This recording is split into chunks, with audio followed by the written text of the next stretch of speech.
Welcome to day 2 of the Conquering Cancer Summit. I'm really excited you're joining us today. This is a very special day of the summit where we get to explore the deeper underlying causes of cancer, many of which are completely avoidable or can be drastically mitigated in our lives. And we get to dive into the deeper essence of what cancer actually is, what causes all forms of cancer, and even get into how to stop feeding cancer in our bodies so it stops growing. I'm your host, Nathan Crane, and I'm honored you're joining us for this summit. If you missed day 1, I highly encourage you to go back and watch it. It will give you a deeper insight into the war that's going on between opposing medical fields. And I also lay a framework for why we are in need of more integrative cancer care and a coming together of all fields of medicine, from natural and holistic to modern and conventional, to create the best results for preventing and reversing cancer once and for all. Today, you'll get to hear from two-time cancer conqueror Dr. Desaulniers, who shares her integrative journey with healing cancer. You'll get to hear from Dr. Rashid Buttar about the #1 core cause of cancer and how to stop feeding it. You'll hear from Brian Vaszily about the hidden toxins in your home and skincare and how to stop soaking your body in toxic cancer-causing chemicals. And you'll get to hear from renowned holistic medical doctor Thomas Lodi, not only about what the most simplest definition of cancer is, but he begins to touch upon why it's important to understand the anatomy of the human body, our deeper instinctual needs for specific food types, why he doesn't recommend the carnivore diet, what he thinks about keto, and a lot more. While day 2 does touch slightly on some of the dietary recommendations he has his patients follow when healing cancer, day 5 is all about the anti-cancer diet from world-renowned healing experts. So make sure to watch day 5 to go deeper into specific diet and nutritional recommendations for cancer. But before we get started, please make sure to click the share button on this page. Share this on all your social media sites and get engaged in the conversation below this video. We want to hear what your insights have been so far, what you're inspired by, and what new information you're looking forward to. You can share this and comment below so together we can make a positive impact in the lives of friends, family, and people around the world who need this life-saving information. So without further ado, I'm excited to welcome you to day number 2 of the Conquering Cancer Summit. Let's begin. Dr. Thomas Lodi has been practicing medicine for over 34 years now. For the first 10 years of his medical career, he worked as an internist, urgent care physician, and intensivist in ICU and CCU departments of various hospitals. In New York, in 2002, he established one of the first integrative oncology centers, and in 2005, founded an Oasis of Healing in Arizona, which is still active today. I interviewed the current medical director there in Arizona, Dr. Nathan Goodyear. As part of this series, we talked about really the most important aspects of the cancer healing diet that they're implementing there. You should go listen to that interview right after this one. And their website is anoasisofhealing.com. Dr. Lodi's been licensed as a medical doctor in the state of New York since 1987 and is a homeopathic medical doctor in the state of Arizona since 2002. Dr. Lodi is a founding member of the International Organization of Integrative Cancer Physicians and an active allied member of the American Society of Clinical Oncology. Since 2012, he founded and served as the Chief Integrative Oncology Consultant for several cancer centers in Bangkok and Phuket, Thailand, Malaysia, India, Vietnam, and Dubai, and is currently the founding member and CEO of Oasis International in Phuket, Thailand, which is actually where he is joining us from, a day ahead of us in the morning, and we're a day behind when I'm recording this in the evening. So I'm glad our timing worked out. Dr. Lodi, thank you so much for joining us. You're welcome. You're welcome. It's glad to be back. Yeah, it's been a few years since we've connected. A few years, yeah. I think originally, because I moved to Thailand in 2012, so I don't remember when you were doing the filming for the original. Was it before 2012? It must have been. It was a couple years after that, but we were doing some conferences there in San Diego that you were speaking at, some online summits, magazines, all kinds of things that you were a part of, just because your work is so instrumental in integrative care for helping people with cancer. So Yeah, I'm super happy, excited to be connecting with you again. Okay, me too. So let's dive in. The most simple but profound question I think I can start with is, what actually is cancer? Yeah, and that's really a perfect question. It's a great question.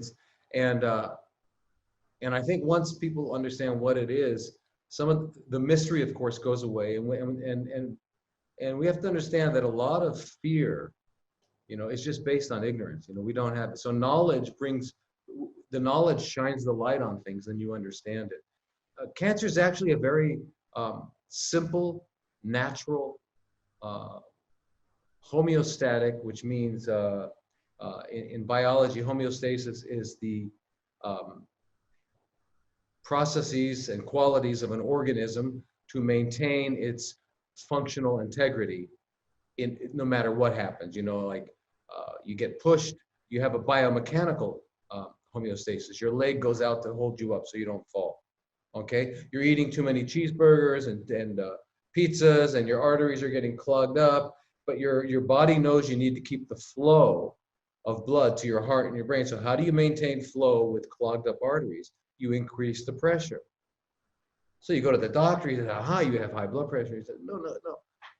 No, the problem is the pizzas and the kebabs and the things like that. If I stop that, yeah, I won't. Yeah. So anyway, so and that's the same thing with diabetes and cancer and all that. So we're going to talk Right, about what. you go. I just want to mention that you go to the doctor and they say you got high blood pressure. We need to give you some medication to lower your blood pressure. And what you're saying is, no, that's not what you're trying to do. You're not trying to lower the blood pressure. You're trying to get rid of the things that are causing your blood pressure to be so high. Exactly, because what we're identifying here, what we're focusing on, and this is very important, is we need to eliminate the myth of disease. Okay, there's no such thing as an entity called a disease that gets into you. Like you have diabetes, where is it? Is it in my elbow? Is it over here? Did I catch it? Is it an it? It's not an it. So in other words, what I'm saying is that the body is always, and it's designed, and not just our body, dogs' bodies, cats' bodies, elephants' bodies, trees. They're designed to maintain functional integrity regardless of what happens. It's called adaptation. It's called homeostasis. So if I'm eating all this stuff, right, and my arteries are clogged up, and I need to keep the blood flow, my body will naturally increase the blood pressure to keep me alive, right? Now, that's not a long-term solution, but it's the only thing that could be done at that time, right? So if I go to a doctor and I take drugs, and those drugs actually dilate my arteries artificially so that my pressure goes down, what's happening? Now I'm not getting the blood flow to where my body intended it to go. So my brain's not getting it. So I have a low level hypoxia or low oxygen. I have a low oxygen level in my heart all over. And what we know now about people that have been on antihypertensives for 20, 30, 40 years now is that they have a higher incidence of cancer. Why? Because they're continually, even though it's low level, hypoxia, right, around the body. So anyway, in other words, the body, whatever symptoms you have, whatever's going on, is your body is already adapting to a situation. So you need to just change the situation. And then your body no longer needs to do that adaptive dance. It doesn't have to do the high blood pressure dance or the cancer dance or that. So what is cancer? The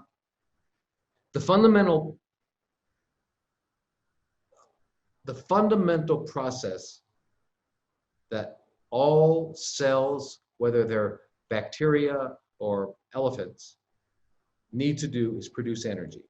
In fact, 50% of the energy that our cells produce are required just to keep the cell functional, just to keep, we have what are called sodium, potassium gates, and we have all these other things that keep the cells intact, just to keep all that intact. So before the cell does any work, just to keep its shape and all that, 50% of the energy is used just for that.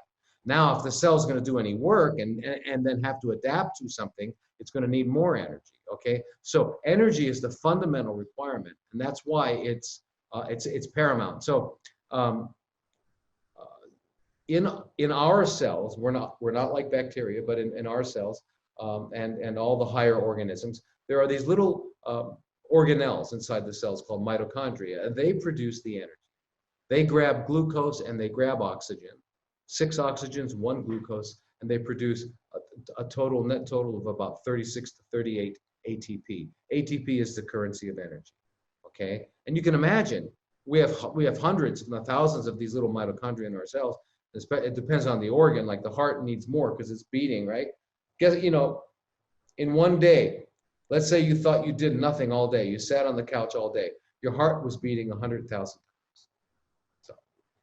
So that's pretty amazing, right? 100,000 times a day. You know what's interesting about that as well is I'm an athlete. I'm a CrossFit athlete, and so I use something that kind of tracks my heart rate, my rest, my recovery, my sleep, my calorie expenditure, all that stuff. And I can be on a total rest day on a Sunday and do nothing, just lay around all day, and my body's still burning, over 2,000, 2,500 calories in a day, and I've done nothing, right? Right.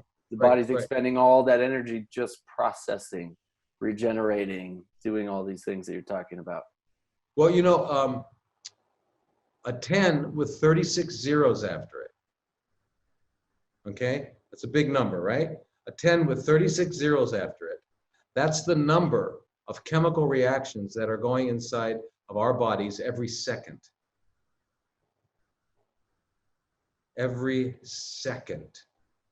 So you just, if you think about that, and then you realize there's like 60 to 100 trillion cells, you realize that this is an incredible, incredible thing. I mean, and the question I ask is, who's running the show? Certainly not me. If I had to be responsible for my digestion, after eating, I'd be stuck in the room all day, just, okay, secrete this. You can't do it. We'd be dead. We'd be dead if we had to be responsible for any function in our body. Right. Can't do it. So anyway, it's pretty amazing. So anyway, now these mitochondria, because they use oxygen, because oxygen is necessary to get this high yield of energy from the glucose, you get what are called reactive oxygen species. They break up and they're called free radicals, right? Well, in the process of getting the energy, those free radicals are necessary. They're useful. The electrons from those free radicals are used, right? So that's how we gather energy. But what happens is they begin to accumulate and they produce damage also. So they're kind of like a double-edged sword. It's like oxygen is really, really important, right? At 21%, right? But you put a mask of oxygen on at 100%, and within 3 weeks, you've got emphysema, okay? Because you've just, the oxygen will destroy it. So we need, without it, you don't live for 5 minutes. With too much of it, you're gonna get really sick. So in other words, that's, it's like that with everything, but I'm talking specifically now about oxygen. So in the mitochondria, you wind up getting those reactive oxygen species, which are like free radicals. Now, because of that, those mitochondria are the most vulnerable to whatever happens, whatever kind of unfortunate situation happens, So now, if you consider our lifestyles, and you can't say what caused my cancer. Well, it's not one thing, it's everything, right? So it's diet, it's the time you go to bed, it's the amount you exercise, it's the amount of alcohol you drink, it's the relationships you have, it's your ability to forgive, love. It's how many deep lies you hold. I've learned a lot in the last 10 years about how important the mind is, but all of these things conspire to challenge the cell, and the most vulnerable parts of the cell are the mitochondria. Well, when 40 to 50% of them become dysfunctional, okay, through a myriad of things, including EMF, we can't leave EMF out, right? And now 5G, who knows? But anyway, now the cell needs to survive. And what does it need to do? It needs to produce energy. So it reverts back to the only primordial way of making energy, and that's called fermentation. So it starts to ferment. And fermentation of glucose is how you make wine and cheese. And, it's a fundamental way of making energy. But it's clearly, it's extremely inefficient. Whereas with what we talked about before, the mitochondria produce 38 ATP for every 1 glucose.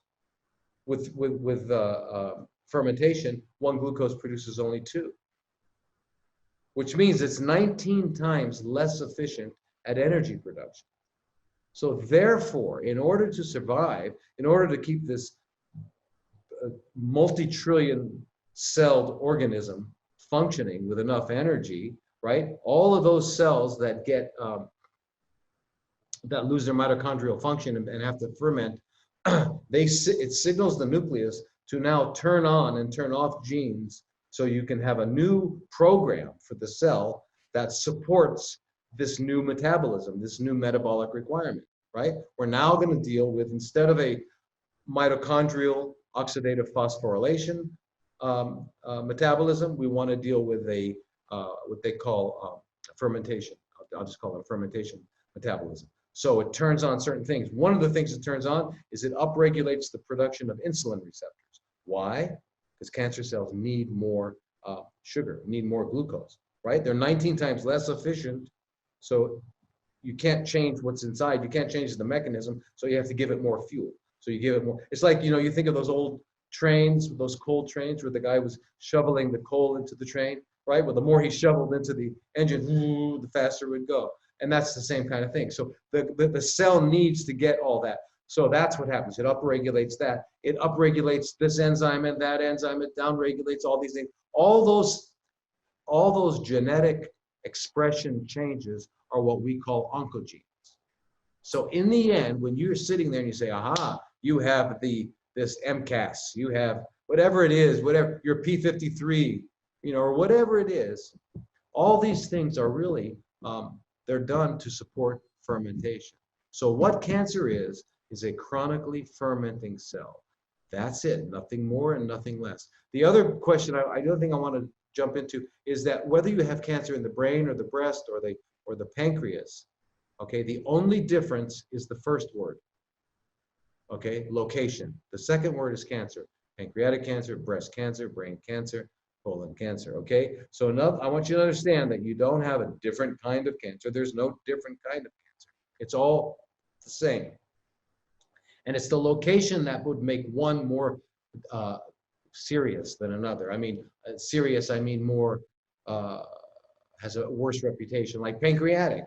Because of its location, if it grows even a half a centimeter, it's already in another organ, you're in stage 4, you're compromised. Whereas a breast tumor could grow, several centimeters and still be a stage 2 or 3. So that's without affecting physiology. So really, I want people to understand that. So when you say, oh, I have this really rare cancer, rare means they haven't found it beginning in this particular cell type often. That's all it means, but it's still the same, which is why the therapies to reverse it don't have to change. They're the same as well.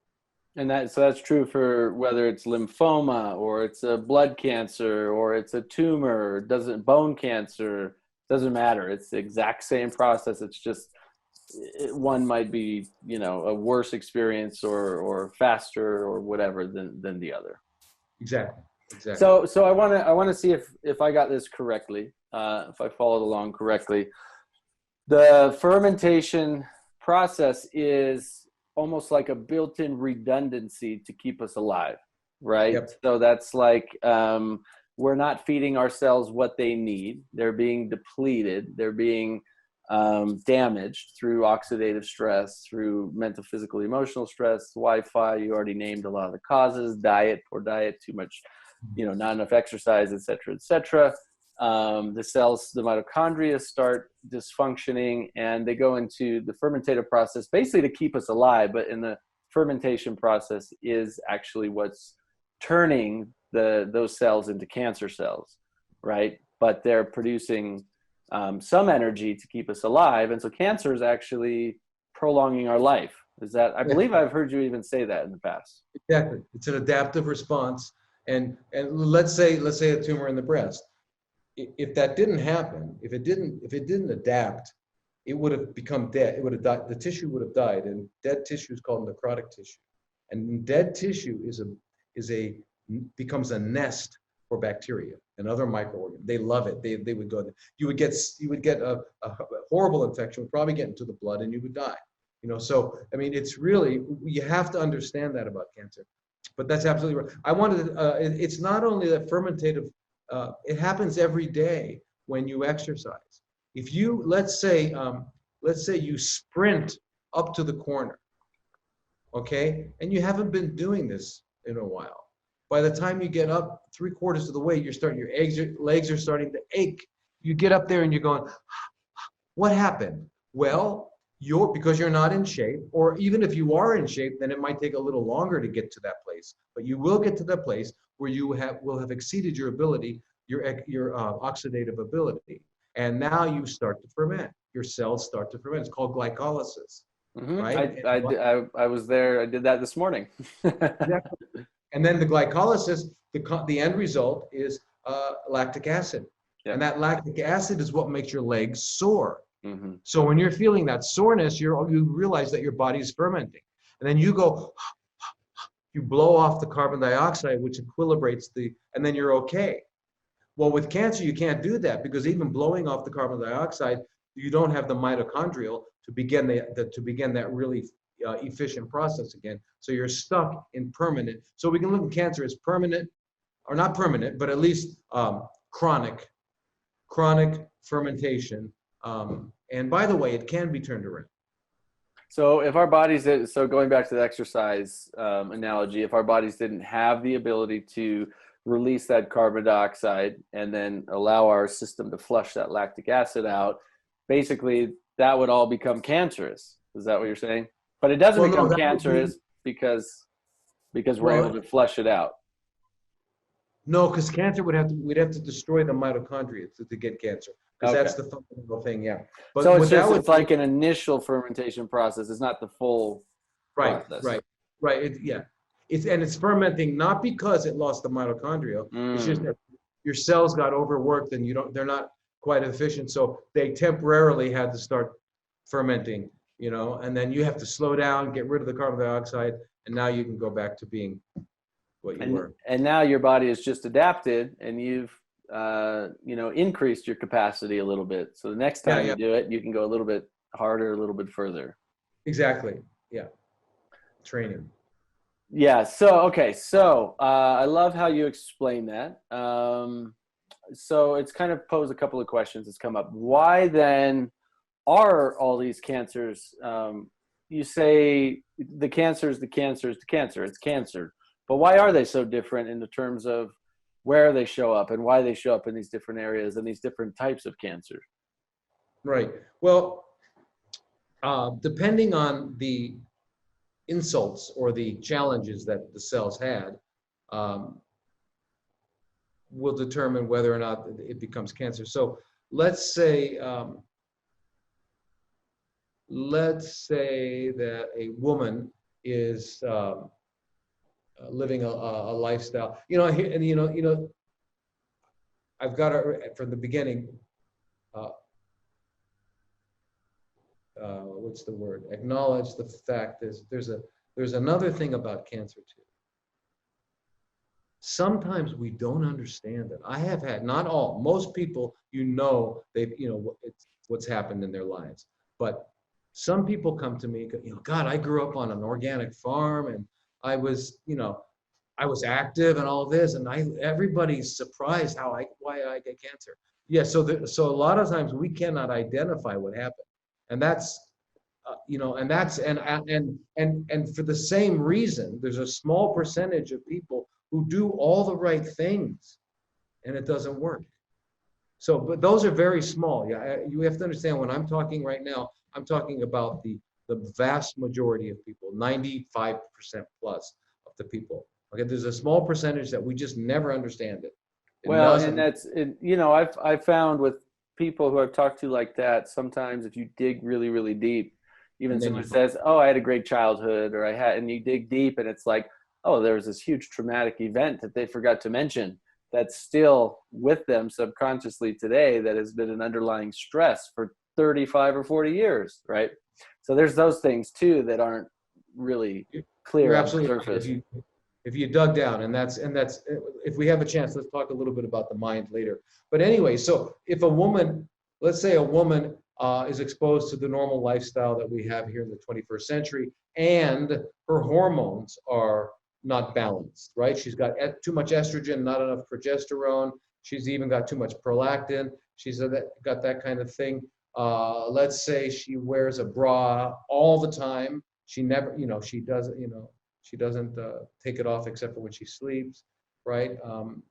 Which decreases the breast's ability to move its lymphatic. We know there's actually a correlation between the number of hours a woman wears her bra during the day and her risk of breast cancer. So the less wearing it. This is relatively modern invention. It came about actually with Howard Hughes invented the bras that women wear today for Jane Russell in a movie called Gentlemen Prefer Blondes with Marilyn Monroe and Jane Russell. And in fact, Jane Russell was given a contract. If you wear this bra in this movie, you will get $1,000 a week for the rest of your life. Which, oh my God. And in the in 48 or whenever it came out, that was a ton of money. It's still not bad. If you got $1,000 a week for the rest of your life.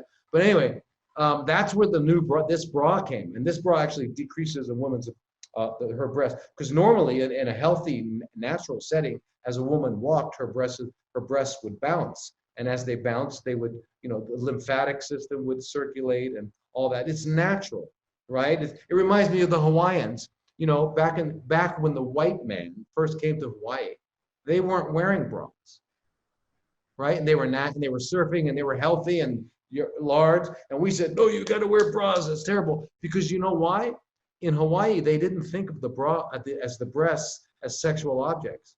They thought breasts were for the babies, not for the men, right? So they had a whole different perspective on it, right? But we came in and said, no. Anyway, so now we got really sick of Hawaiians. But anyway, so if a woman has that constellation of exposures and the hormonal imbalance, then it could show up in the breasts. It's more likely to happen in the breasts, right? That's where it'll happen. So there's always, and for example, pancreas. We know that pancreas seems to happen with people who, not always, but often people who eat a lot of cooked carbs. Okay, so if you're eating a lot of cooked carbs and you've got all these kinds of stresses, and there's other things too that we might not be aware of. For example, microorganisms. We know that we have a dysbiosis. One of the things about probiotics that is really important for everyone to understand, and that is, you can take probiotics all day, every hour. Oh, I take my probiotic. But if those bacteria, once they get into your system, don't have the food that they need to eat, they're going to pass right through. So in other words, the bacteria that exist in your gut are there, will survive based on the food. So if you have a fast food diet, there's a certain set of species that will exist in there. If you have a healthy diet, if you eat a heavy meat diet, you'll have a certain group species that survive in there. So don't have to worry about the bacteria, worry about the environment. That's your job. Your job is to take care of the environment. So, and that's where prebiotics really are probably more important than taking probiotics, right? Right. Because remember, you've got more bacteria in there than you do cells in your body. Right. They're going to replenish themselves. You can't knock them out. And that's, we're talking anything with inulin fiber, right? When we're talking about prebiotics, and that's pretty much fruit and vegetables, to make it simple. Exactly. So the more of that you eat, the more of the kinds of species that we need for our health will survive. Now, if you're eating a different diet, it'll be good food for a different sort of species, which are actually pathological to us, which would cause us all sorts of problems. Okay, and we know that the gut and the brain are connected, right, in terms of thinking and feeling. So imagine you're eating a certain diet, so it's going to affect the way you think and you feel and you respond. It's all very, very important. Okay, so just to wrap up there,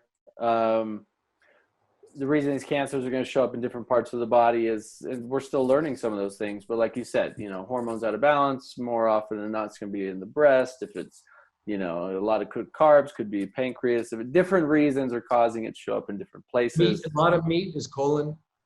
A lot of meat is colon. That's kind of where I want to go next. Okay, first of all, when you want to say what is a proper diet for any organism on the planet, right? You have to understand that organism's anatomy and physiology.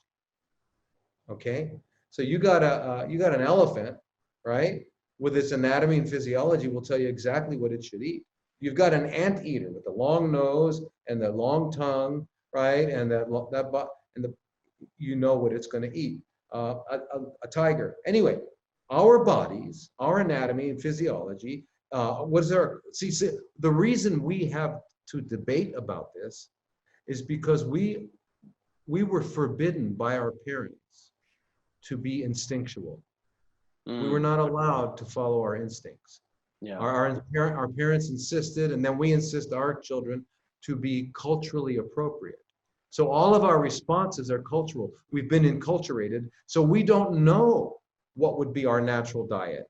Because if you're in Thailand, you're eating one kind of food. If you're in Germany, you grow up eating another food. If you're in Africa, you grow up eating another food.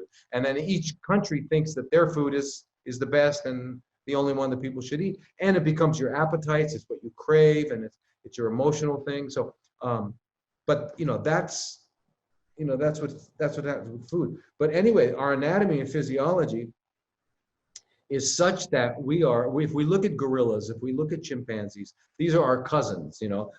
Why do I say cousins? Well, we may have 65% same DNA as a dog, whereas we have 99% same DNA as a chimp. Mm-hmm. Right? Doesn't mean we came from dogs. It doesn't mean we came from chimps. It just means that we were designed on a similar structure. We have 4-chambered hearts. So do they. They have 4-chambered hearts, right?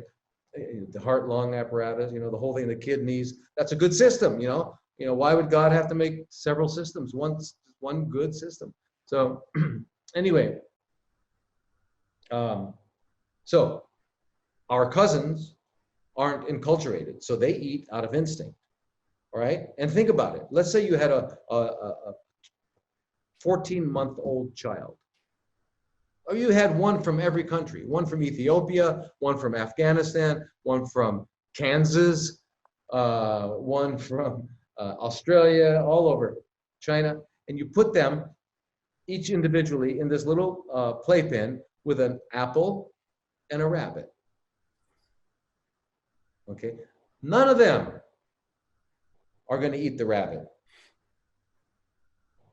They're all going to be attracted to the roundness, the redness, or the greenness. They're going to like, it's round. It's got the shape. It's got something that's intrinsically attractive to a young human, right? And they're going to lick it and taste it, and they're going to play with the rabbit. That's instinctually. We're not instinctually there to do that, but we're forbidden that. Our mothers say, and fathers, no, stop, don't. No, stop, don't do that.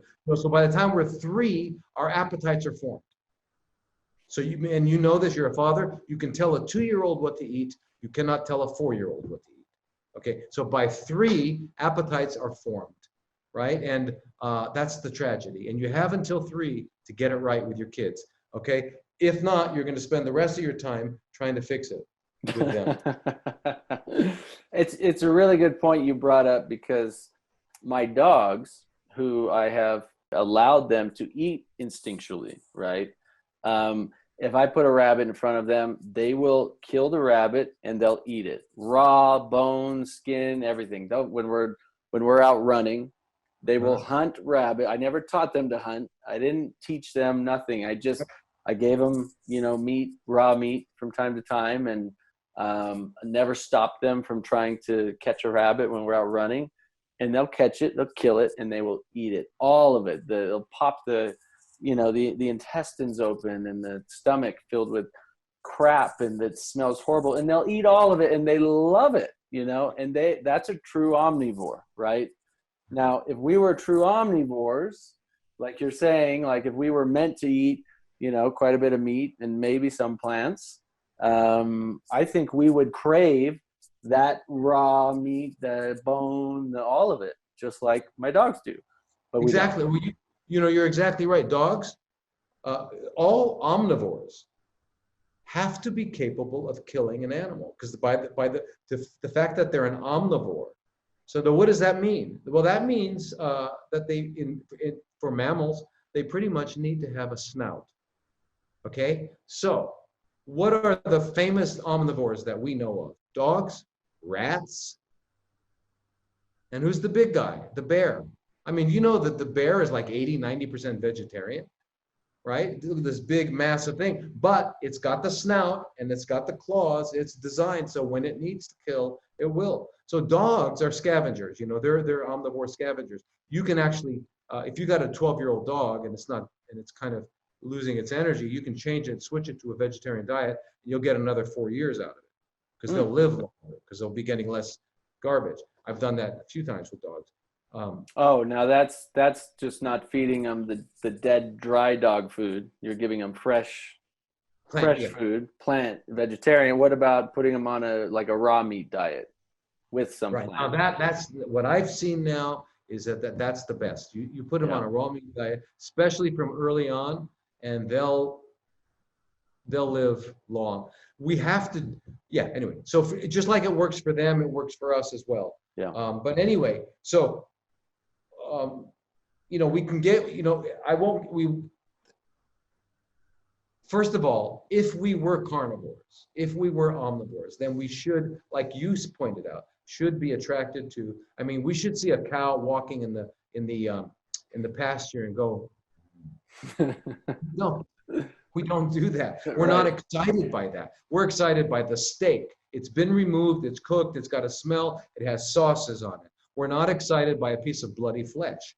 That's not what even instinctually, we're not like that. Now, some guys that want to beat their chest, there's some bizarre people that will do anything, but that doesn't mean that's where humans are. Humans in general are not attracted to that. And I think the origins of cooking came from meat, because, when we were eating, broccoli and apples, you would just eat it, right? You just eat it. It's good. But when it came to flesh, it's kind of disgusting. So you got to do something to it. So of course, heat. And our bodies are really designed like an herbivore, right? Our long intestines, our teeth that are made for chewing, grinding plants and vegetables and things like that. Isn't that true? I mean, if you really look at carnivore, omnivore, herbivore, our bodies are much more like an herbivore than either of the other two. Well, we don't have a snout, right? You can say these are canines. They're only in the canine position, but they don't come below the incisor. So they function as an incisor. They're not piercer. They're not piercing. Dracula has that, but not the average non-vampire. Okay, so vampires have it. Vampires can eat meat. For sure, we're designed to eat meat, right? So we weren't. But anyway, But the omnivore doesn't chew. They gulp, and their jaws only move vertically. Their teeth are sharp. Their tongues are thin, so they can, they're long and thin. Their digestive tract is short and straight. Their livers produce a lot of uricase. It's an enzyme that breaks down uric acid, which is a byproduct of protein, because they have to have that. And they don't sweat. They pant. Okay, and those are just some of the qualities or aspects of the omnivore and carnivore. Whereas the herbivore, jaws go horizontal and vertical. We have full cheeks. Remember, dogs and cats don't have cheeks. They don't have lips. The reason is that's why when they're chewing something, it'll fall out. They have to pick it up. Where we have the cheeks, we have the lips, and we have flat teeth for grinding, and our tongues are thick and muscular. And we have an enzyme in our mouths to digest starch, not to digest protein. Okay, so, and what is starch? Starch is fruit, right? And starch is in vegetables and stuff like that, glucose. How do you argue with that? Now, it goes into a long, it's 10 meters or 30 feet from mouth to rectum. 30 feet, okay? So how tall are you? 6 foot? So, it's what? 6 times, 5 times the size of your whole body. But when we look at carnivores versus herbivores, the torso, right? In a carnivore, the torso, or omnivore, the torso is 3 times the length. The intestines are 3 times the length of the torso. When we look at what we are, herbivores, it's 6 to 9 times. So if you figure on me, this is probably about almost a meter, maybe 2.5 feet, right? And 30 feet of intestines. There we go. Yeah. So that's a long way. So the problem is when you eat meat, when you eat foods like that don't have feet and hands, like if you're eating broccoli and cabbage and things like that, it's got cellulose, undigestible, and it kind of moves its way through the intestines, and it brushes it and it cleans it, and that goes through there. Okay. Whereas something that doesn't have that just gets pushed along, and it's harder to digest, if it sits around too long, it begins to putrefy, and the putrefaction produces these chemicals that are carcinogenic, that are all kinds of problems. And maybe even the most important thing is it's food for a different species of bacteria, and so our microbiome changes. So now we've got putrefied flesh sitting in somewhere in that long 30-foot tube with a different kind of bacteria, and we're going, oh yeah, that was great, right? And we have gas coming out of both ends. And, I mean, no wonder. So anyway, this long term, I really want to see it. I've got a guy here actually at our center. He and his father are like, they've got YouTube channels. They are carnivores. Well, you're not. You can pretend you're a carnivore, and you're going to see what happens. Your body was not designed for it, and it's not a long-term solution. Okay, it's just like ketogenic diets. Ketogenic diets work really well in certain circumstances and can be used, but they're not sustainable. You can't stay on a ketogenic diet. If let's say you do it for medical purposes, I would say, what I tell people with cancer, we've been able to develop a vegan ketogenic diet, raw vegan ketogenic. It's very difficult, but you do it for 4 to 6 weeks, and you got to keep your glucose to ketone ratio at less than 1.0. Your glucose to ketone ratio. Okay, if you can do that for 4 to 6 weeks, then you eat for 2 to 3 months, a healthy diet.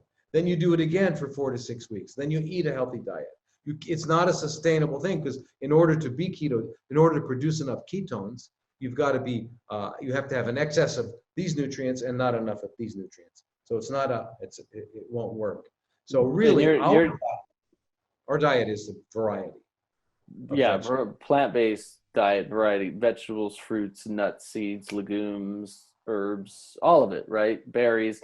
The ketogenic diet, the reason you're doing short-term, raw, organic, plant-based ketogenic diet is just to reduce inflammation quickly. Is that the reason why you're doing it in those extreme cases? Right. That and also cancer is by reducing the glucose. Yep. If there's reducing the glucose, the cancer has a hard time living, right? Now remember, cancer has one other fuel source.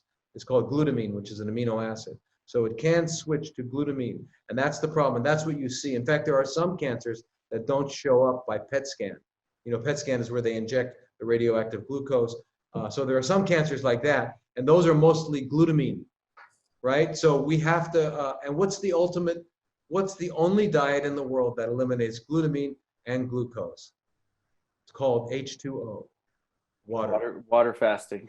Water fasting. Yeah. And I have to tell you, I had a lady come here, stage 4 breast cancer, told she didn't have 6 months, did a 41-day water fast, went back to England 2 months later to get a PET scan. It was absolutely clean. So, well, that's incredible. And water fasting is like really intense. So you need to be with somebody like yourself, professional guidance to help you through it, right? if you're going to go past 2 weeks. Yeah. I wanted to say too, we do have an interview with the founders of Mastering Diabetes. I'm just going to mention it here, but I do encourage everyone to go listen to that interview.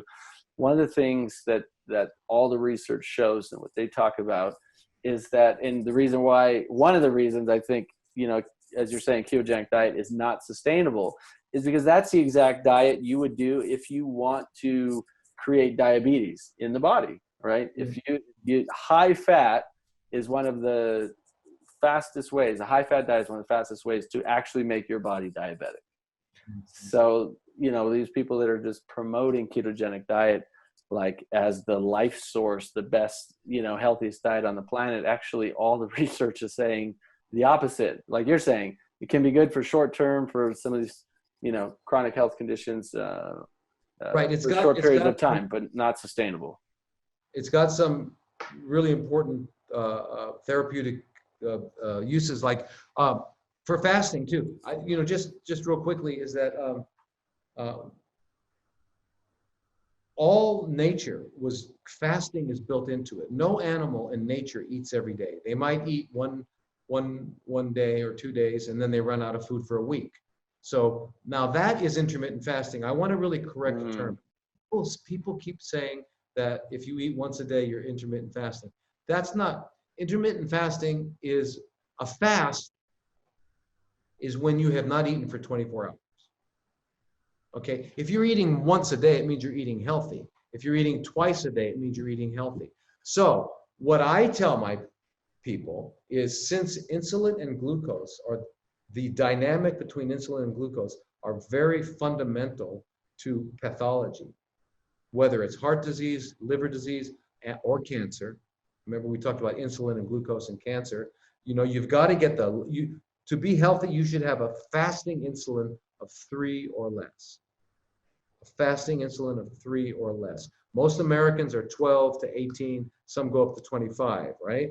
It's got to be 3 or less. So the best way to manage that is to put a minimum of 18 hours between your last meal and your first meal every day. Now, that's not intermittent fasting, that's eating healthy.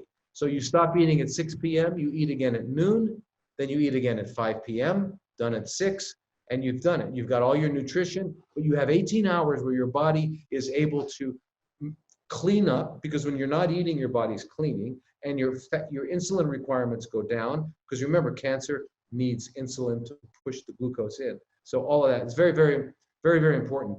But it's not intermittent fasting. When you fast every 3rd day, or you fast on Sundays, that's intermittent fasting. You're in Thailand, right? Which is primarily Buddhist country. We were talking beforehand. I used to spend a lot of time at a Buddhist monastery in Escondido. And I don't know if that's how it is there for a lot of the monks at the monasteries, specifically where you're at in Thailand. But at this monastery I used to spend time at, learning meditation and learning from the monks, and just enjoying being around beautiful, healthy, happy, funny people. They only ate once a day. They ate lunch, and that was it.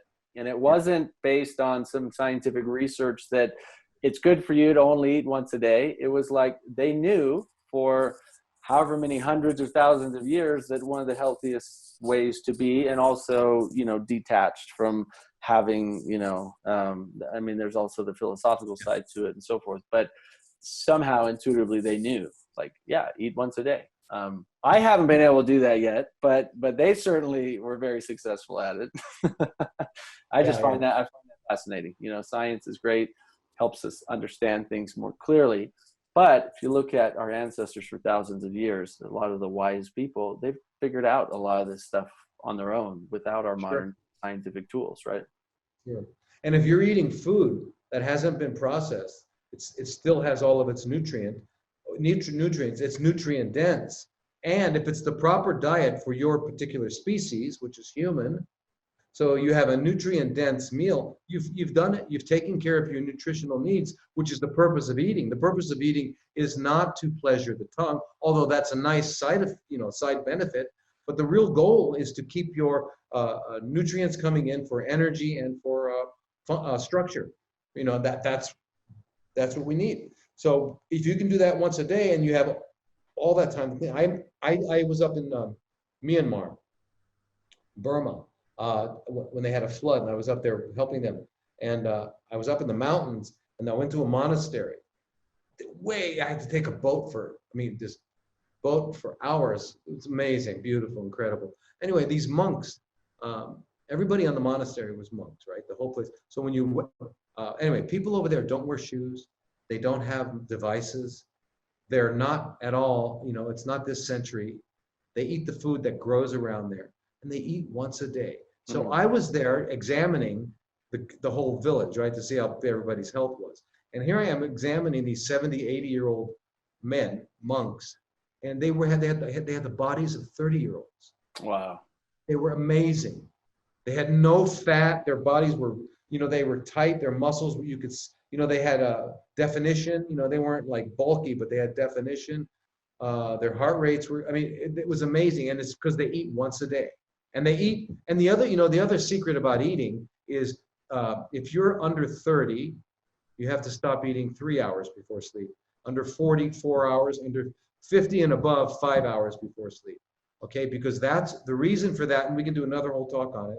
The reason for that is because one of the greatest benefits of sleep is autophagy, for our body to eat up and get rid of the debris. It won't do that if it's still absorbing food that has glucose, because it doesn't need to. So autophagy gets turned on by the lysosomal system in the cells when there's no more glucose coming in. But if you ate a meal an hour before, you're still absorbing it while you're sleeping, you're not going to get that benefit, right? So and the reason it's 3, 4, and 5 hours is because digestion slows down as you age, the ability to digest, right? And since you should go to bed at the very latest 9 p.m., you have to start, if you're 30 and under, stop eating at 6. If you're 40, stop eating at 5. 50, stop eating at 4. You know, and that's just, and then 18 hours, great. 4 times a year, do a 2-week fast, and that's it. You can't, you know, you'll have to be hit by a bus. So 50 and older, which is most people who are tuning in here to the symposium, you're saying at least 5 hours. Stop. And that's whether you're 60, 70, 80. It doesn't necessarily keep going up. You're 80 years old, you need to stop 8 hours before, or yes. It would be, but think about what the monks are doing. The monks eat, it depends on what country they're in, either 11 a.m. to 12 or 12 to 1, around there, right? So they all have 8, 10 hours, 12 hours before they, or 10 hours. So you're just, that window of time, you're allowing your body to finish processing the glucose from the food. So now it can start cleaning the debris out while you're sleeping. Yeah. And your night will be fantastic. And if you're going to bed with the sun, as the sun sets, your eyes close. If you're doing that, which is a natural life, and that's a whole nother talk and lecture, but you set up a whole system of hormones and your circadian rhythm, and you're in sync with your nature, your biorhythms. You become, it's amazing. In fact, it's the most important thing you can do, more important than eating right. And the reason I say that is because if you go to bed early, you will then have something that you don't have when you go to bed late, and that's called willpower. Going to bed late, you wake up in the morning, you're on your 3rd cup of coffee, you're driving by the donut shop, or you're driving by whatever it is, that McDonald's, whatever it is, and you're gonna say, okay, just one. But you woke up, you went to bed early, you woke up, you did your meditation, you did your reading, you did your exercise, you're out the door. There's no way you're gonna mess with that beautiful, wonderful feeling. You're gonna say, no way, I'm not gonna do that. So what I always let people know is that the train you get on tomorrow, you get on, the train you will be on tomorrow is the one you get on at the time you go to sleep. You go to sleep at 8 p.m., you're on the A train. You go to sleep at 11 p.m., you're on the F train.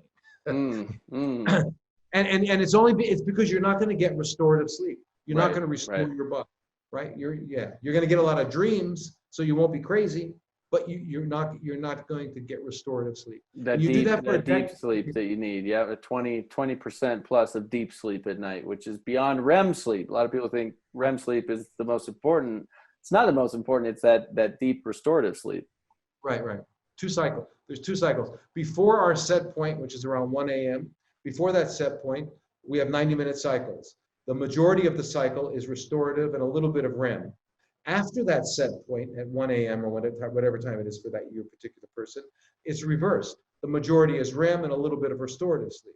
So if you went to bed at 11, you only got maybe a half a cycle or 1 cycle of good restorative sleep, and you got a lot of REM. So, and if you don't get REM, you'll go crazy. You'll kill people. You'll be angry, right? But so that's what REM is for. REM is to get, it's kind of like steam, letting off psychological steam. But the restorative sleep is what you need to stay healthy and young, and your immune system and all that. And most people are not getting it ever. I mean, how many people go to bed early? Very rare. Most people go to bed at least 10, 11, 12. So listen, I know we could go on for hours. You are such a wealth of knowledge and information and inspiration that we covered probably 20 things that we never even intended on covering. And I'm, grateful for you just unloading all of these, nuggets of wisdom. I know we could do 3 or 4 or 5 different interviews on different subjects. I know I told people tuning in, make sure you're taking notes, because you're going to learn a lot. And I think people really learned a lot. So Dr. Lodi, thank you. It's always a pleasure. I just appreciate you sharing and doing everything you do. You're welcome. It was my pleasure. Absolutely. Wow, what a truly powerful interview. I know we covered a lot of ground in a short time with Dr. Lodi, and he can be quite the character. He's got a funny way of helping us see some deeper truths about our own human anatomy and give us some things to think about when it comes to what cancer actually is, which foods are right for our body, what our instinctual nature might actually be, and a lot more. Next up, we have Brian Vaszily sharing with us the toxins you must avoid when shopping for beauty and household products, why the cosmetics industry is like the Wild West, forcing you to gamble with your health, how to cleanse your home of carcinogens and other toxins with simple natural methods, and a lot more. If you use soap, shampoo, toothpaste, lotion, or cosmetics of any kind, you must listen to this interview. It could be life-saving. Additionally, please make sure to share this by clicking the button below the video and helping get this information out to people who need it the most. So let's learn how to cleanse your body and your home of carcinogens and other toxins with simple, natural methods with Brian Vaszily. Brian Vaszily has been a prominent leader, researcher, and advocate in natural health and wellness for over 20 years. He's the founder of the popular health destination, theartofantiaging.com, whose mission is to empower people with the most effective evidence-based natural solutions to look and feel their best, avoid and overcome disease, and live longer doing it. In the past couple of years, he's created and hosted several highly acclaimed online summits featuring today's top anti-aging and longevity doctors and researchers that have been heard by over 600,000 people. Brian's also the founder of PurityWoods.com, one of the world's only providers of premier quality and fully USDA certified organic anti-aging skincare products. He's authored multiple bestsellers and appeared extensively in major media channels. I have actually interviewed Brian not too long ago about a similar subject. And I'll tell you what you're going to learn today from him is going to surprise you. It's going to shock you, but it's also going to empower you and give you the information you need to get rid of those items in your house that have known, probable, and likely carcinogens, which are proven to cause cancer, and what to do about it to protect yourself and your family so you have a greater chance at living longer and healthier and disease-free. Brian, hey brother, thank you so much for being here, man. Hey, I'm excited to be here. I'm looking forward to this conversation. Love your work, love what you're doing in this particular event, man. So here we go. Totally, and I want to dive right in. I mean, you've got a couple of decades, researching, experimenting, interviewing so many of the top experts, and so you have so much experience and wisdom as well as practical advice to share. So I just want to dive in, get to the nuts and bolts for people. So let's start by talking about the dangers of the cosmetics that are in most people's households. Yeah. I know this is a huge focus for you. What do people need to know about their cosmetic products, their skincare products, soap, shampoos, etc.? Well, great question. And I like to start by having people think about when they're pushing that grocery cart down the aisles. When you're in an aisle that you generally think of as food, hopefully you're being very cautious, about what you're choosing. You're paying close attention to the labels. You're avoiding some of those foods that we all know, should be reduced, the processed foods, the high sugar foods, and you're very wary of what you put inside your body that way. But I want everyone to try to remember the next time you are going down that grocery aisle, grocery store, that when you're pushing your grocery cart down those cosmetic aisles and the personal care products aisles, you're pushing it down a food aisle. People don't think about it like that. We tend to think of, for example, our skin as this surface that's somehow, in a way, foreign to the rest of our body, something we can experiment on or throw stuff on, and it's not going to make much of a difference. But I would tell you not to do that. Your skin literally eats. So when you apply anything to it, anything at all to it, if the molecules are small enough, they can penetrate and go deep into your skin, into your bloodstream, and get sent, through the organs throughout your body. And here's the thing: most of these products, skincare products of a wide variety, soaps, like you said, anti-aging serums and creams and moisturizing creams and so on and so forth, they are designed to penetrate your skin. The molecules are small enough, and unfortunately, they can be loaded today with all sorts of synthetic and toxic chemicals. Now, let's question briefly why, because I think that a lot of people have this implicit trust, Nathan, that, they would not allow that bad of stuff in those things, would they?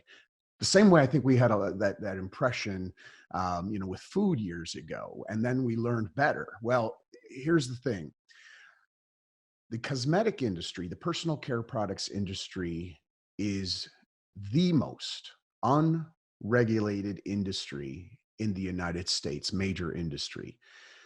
And since 1938, when is the last time the FDA passed any type of substantial legislation at all in regards to the industry, it basically said to them, you guys are going to self-regulate. Watch yourselves. We're out of here. And it's become, since that time, a wild west of what they allow in these ingredients. Let me pause here, Nathan, and see if you have any questions on that front. Oh, I think that's crazy. I mean, one, that these chemicals are allowed into our skincare products as well as our food products. I mean, I was just talking with you offline for a moment.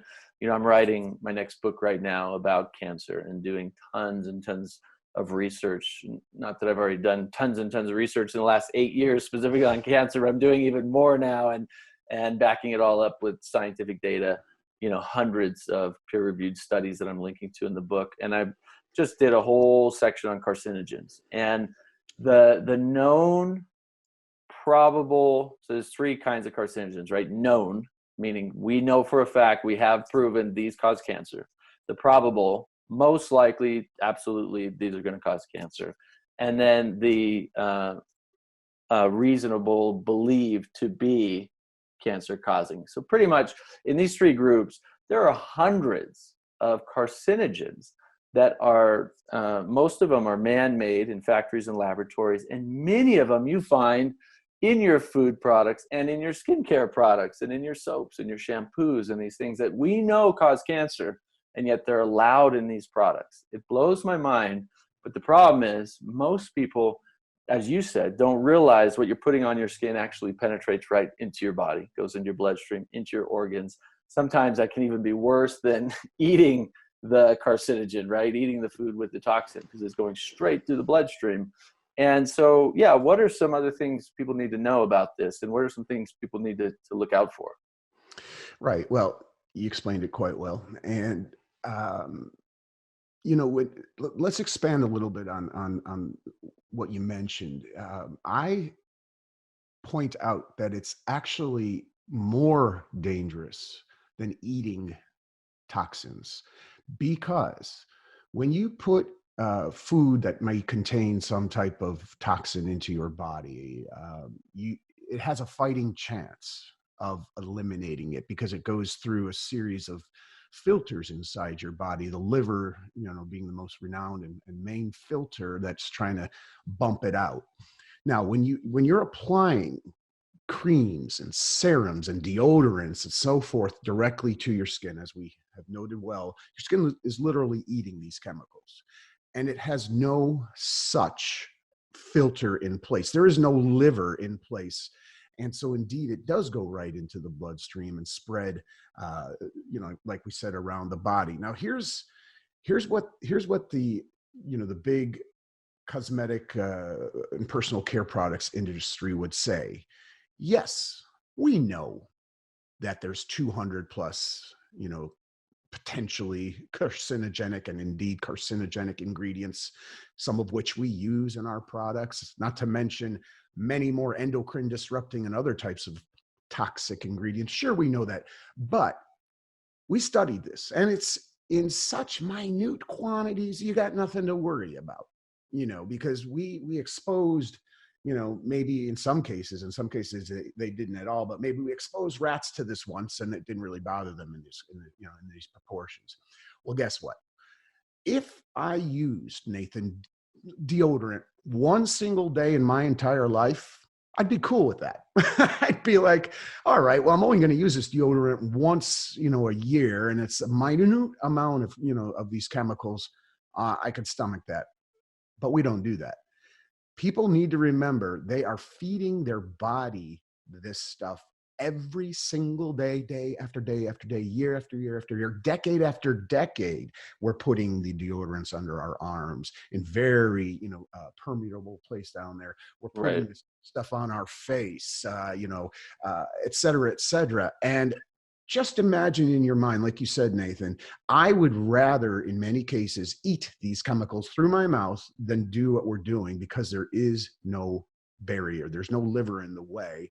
And imagine in your mind, you're feeding yourself these chemicals on and on and on every day, and it's slowly spreading and accumulating throughout the body. I will say this: if folks have symptoms and they're not sure what those symptoms are from, and that could be anything, many things at least, gastrointestinal issues, dizziness, nausea, just general fatigue, and on I can go. But if folks have these mystery symptoms, I would strongly suggest it may well be the personal care products and the cosmetics that you're using. So please, I'll get to the bottom line and we can expand more on this, but please view it as food, because it is, and you don't want to be feeding your body what so many of these products contain. We can take a dip into some of the chemicals. Again, you noted yourself, there's hundreds. The problem is there's literally thousands. Here's a big statistic for everybody. There are over 1,300 chemicals banned by the European Union in cosmetics and personal care products. And here in the United States, there's 11. Just 11 banned. That's the state and the power of the industry in this country, behind that. By some accounts, the personal care beauty industry is a $500 billion industry. But if you threw in all the chemical companies, it's a much bigger industry even than that. They hold a lot of sway, a lot of power. I am going to tell you again, it's as unregulated as it gets. You need to be a super educated consumer on this front in order to fight, overcome cancer, any other diseases. If you've got these mystery symptoms as well, this is so much more important than most people realize, Nathan. Yeah, I mean, carcinogenic obviously means that we know it leads to cancer, but these chemicals, as you're talking about, can lead to so many other health issues, autoimmune disease, and addictions, and sensitivities to things, and chronic fatigue, and all kinds of other problems, a whole host of issues in addition to cancer. But I want to share a study I remember from years ago. I believe it's from 2012. They took breast tissue samples from women who had breast cancer. And I can't remember, how many women were a part of this study, but they found that 99% of these tissues that were tested, cancer tumor tissues, had parabens in them. And this was 99% of the women that were tested. And if you look at, deodorant, for example, most deodorants have parabens in them, and you're putting it under your armpit. Well, that one of your most absorbent, lymphs in your lymphatic system is right under your armpit. And so, the other thing is there are parabens in lotions and in all kinds of skincare products. So, you can't say specifically, oh, that deodorant caused your cancer. It's almost always an accumulation and a combination of multiple things, including deodorants and skincare products and lotions and other things that have parabens and a dozen, 15, 22, 25 other toxic chemicals in them going in your body day in and day out, as you were talking about. Yeah, you're right on with that study. I mean, and parabens, well, thank goodness it's received more spotlight in recent years. I will say, there's a challenge with that too, because so many boutique and big brand products alike have jumped on that almost, and they may have extracted parabens. But when you see, and I'll get more into greenwashing and how to be cautious of this as well if you want me to, but when you see paraben free on the label, just okay, not that's a step, but turn the product around. Never believe a company's own claims. I'll just say it. And I run Purity Woods, like you said, which is a skincare company, and I will tell you myself, don't just take the word that we're saying about our product. Make sure it's independently certified, pure and clean, and turn that product around that says paraben free and read that label carefully. And if there's these big, long, lists of ingredients that sound, like a science project to you, well, you know what to do in that case. Run the other way. That's exactly what it is. It's a science project. It is always laboratories, right? Yeah, I mean, you're right. And it really actually is, because like I said, literally, a company can put anything in a product that they want to. It doesn't have to be tested anywhere at all. And they could stick it on a shelf and sell it, and almost say virtually anything they want about what it can do. And here's the thing. Of course, they're not going to intentionally put an ingredient that has an immediate negative effect in large amounts. They want to stay in business. They want to rock. They want to sell their stuff. But earlier I had referenced, it's the mid and long-term effects, the accumulation. Sometimes the effects are not even that mid before they start showing up, by the way. Ironically, a lot of these anti-aging products, from big brands and boutiques alike, actually age you faster. But like fast food, Nathan, they can have some pretty good effects on the spot. So how people, I'm sure everyone listening, maybe, and hopefully you're not really eating it much, if at all, anymore, but fast food, at one point in your life, if not now, it felt pretty good to go and get a Big Mac or whatever it was. It, it's tasty on the spot. It was carefully designed, in fact, to have the right mouth feel and everything. So it's appealing to all our basis senses, right? It's not different at all with these products containing all these synthetic and toxic chemicals. They are designed to produce these effects that you desire: anti-wrinkle, not smelling, with deodorants and so on and so forth, not sweating up your shirts. And they will produce those effects in the short term. You'll get some of those benefits often, but like fast food, you're paying a massive price for it. You have to decide if it's worth it to get cancer, to not be able to fight effectively if you have cancer, and to suffer all these other symptoms we talk about. And I think most people, if not everyone, would say, it really isn't worth it, especially when there's so many alternatives out there. And here's also the thing. We talked about labels, Nathan. The problem, because you brought up, and you're so right about different types of carcinogens, but there's another categorization, which is indirect carcinogens. In other words, they, meaning the manufacturers of these products, have no clue what the combined effect of many of these ingredients, these synthetics they're putting in their products is. They may have a test to know that this ingredient and this ingredient separately are minor toxins, in the short term, but there are so many indirect carcinogens produced from the combination of two or more ingredients, and they don't have a clue about, what many of those are, nor are they required to have a clue. There's one that's pretty well known, 1,4-dioxane, it's called. And you won't see it listed on ingredients labels because they don't intentionally add it. But it's a byproduct of a couple of other ingredients, sodium lauryl sulfate being one of them. When these ingredients are in a product, and they're in soaps, they're in cleansers, they're in other beauty care products, sodium lauryl sulfate and such, they combine and they create 1,4-dioxane, which is a horribly carcinogenic ingredient. It's got a high hazard rating of 8 in California's Environmental Working Group's cosmetic database. It's it's on multiple lists of top carcinogens, and it's out there. It's out there in the stuff we're slathering on our skin. So, I just can't stress enough how people need to be conscious of this.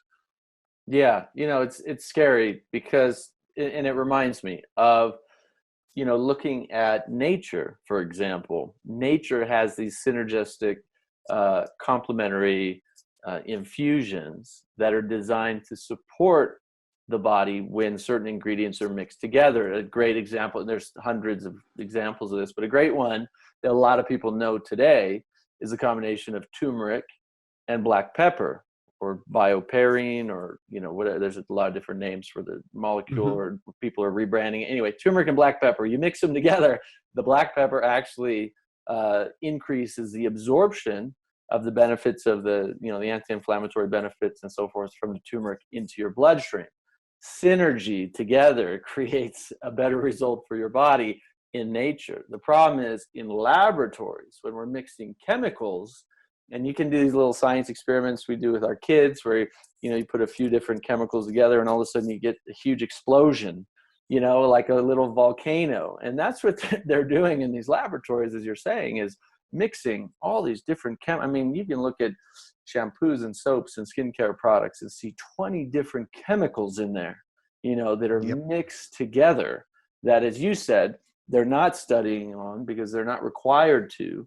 But the dangers of all these additional side effects that can come from mixing all these chemicals has a reverse synergistic effect. It has a degistic effect. I don't know if there's a word for that. I just made it up. But, I like it. Where it's going to do the opposite. As you said, it makes this byproduct, which is extremely carcinogenic. So we know, and hopefully people tuning in are taking this very seriously, the chemicals on your skincare, your lotions, all your soaps, your shampoos, we have to eliminate those from our lives if we want to live longer and healthier and more likely to reverse diseases like cancer.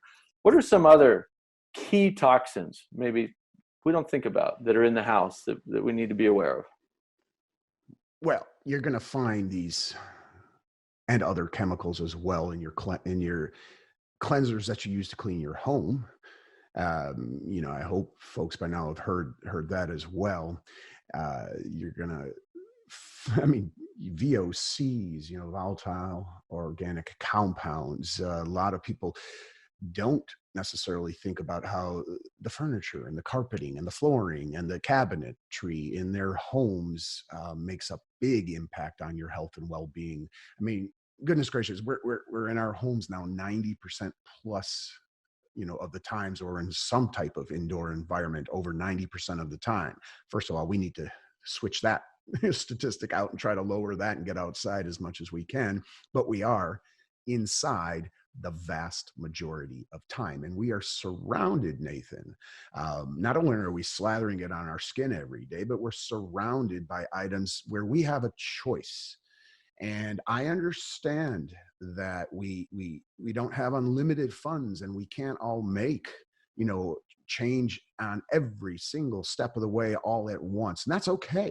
First of all, the big key is to be aware of this, aware of this all. Some of the changes, what I love about, back on the cosmetics and personal care products, is it's a relatively easy change to make, to switch to far healthier and safer alternatives. It's not expensive. It's a fast change that you can make today. I get it with items in the home that could be, off-gassing, creating these VOCs. You can't just, we all don't have the capability of ripping out all of our carpet and changing it tomorrow. We don't all have the capability of going and changing our kitchen cabinets, to both environmentally friendly and much healthier for our own bodies types of cabinets. But it's something to be aware of. And it's just step by step in that direction. It's not easy, and it's different depending on who you are, what your health situation is, what you've got going on in your life, your funds, and so many different factors. But I kind of, Nathan, dumb it down to how close is it, to what I'm allowing into my being. What I mean is this. The reason that I get so passionate about the cosmetics and personal care products is because, again, you are applying these, you're feeding them directly into your body every single day. Whereas something like, a printer, that you may only in your office, which I highly suggest you put as far away from your desk as possible. But you're only around that sometimes. So if you have to prioritize, my point is this, how much are you putting this into your body? The air you breathe inside your home is another crucial area, Nathan, to focus on for this very reason, because you're breathing in constantly. And if you're constantly breathing in highly toxic air, which the air inside homes can be up to, if not more, 100 times more polluted than outside, it's another top area to focus on.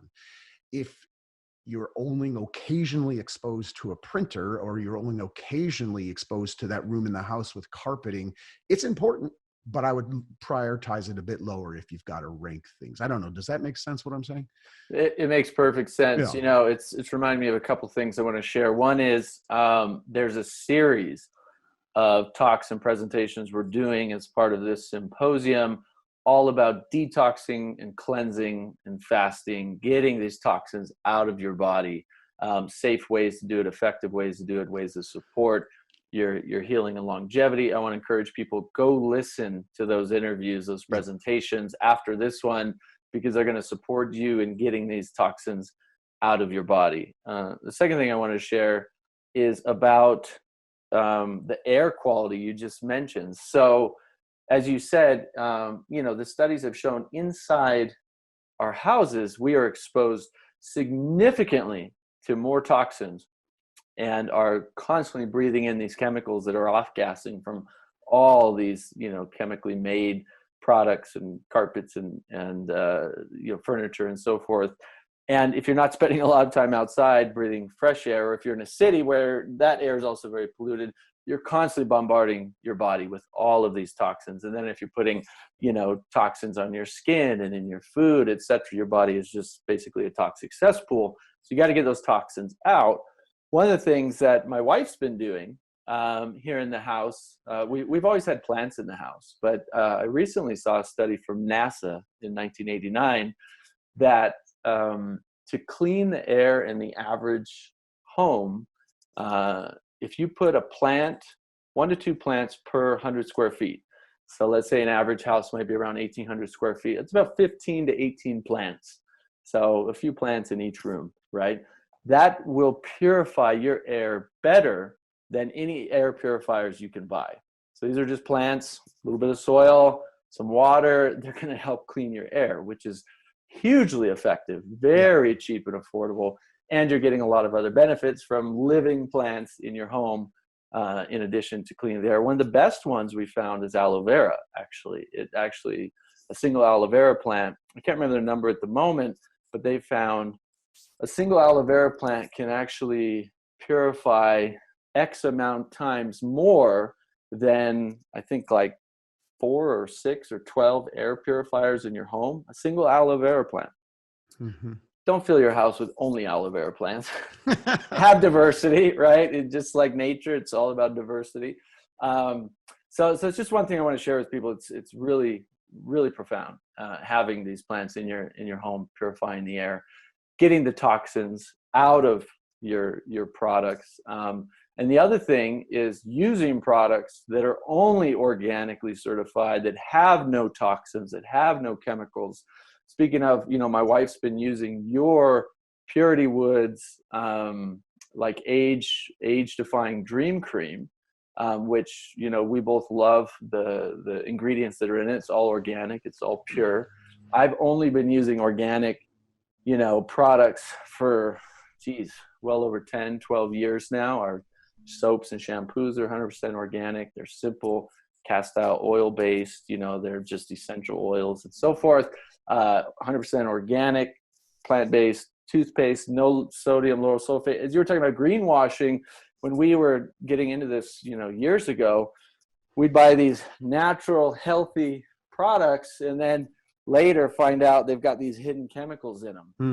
Mm-hmm. And so it's like, geez, you just have to be diligent about it. You have to say, look, no chemicals whatsoever, because they'll sneak them in. It's got to be pure plants. You understand what the ingredient is. It's very clear. It's not some factory chemical made, in a laboratory. So, just a few key things to look out for. And I know your skincare line is doing exactly that. I also use your hand sanitizer because it's just organic, basically alcohol based, hand sanitizer. It doesn't have a bunch of the chemicals like most of those hand sanitizers have as well. Yeah. Well, appreciate that.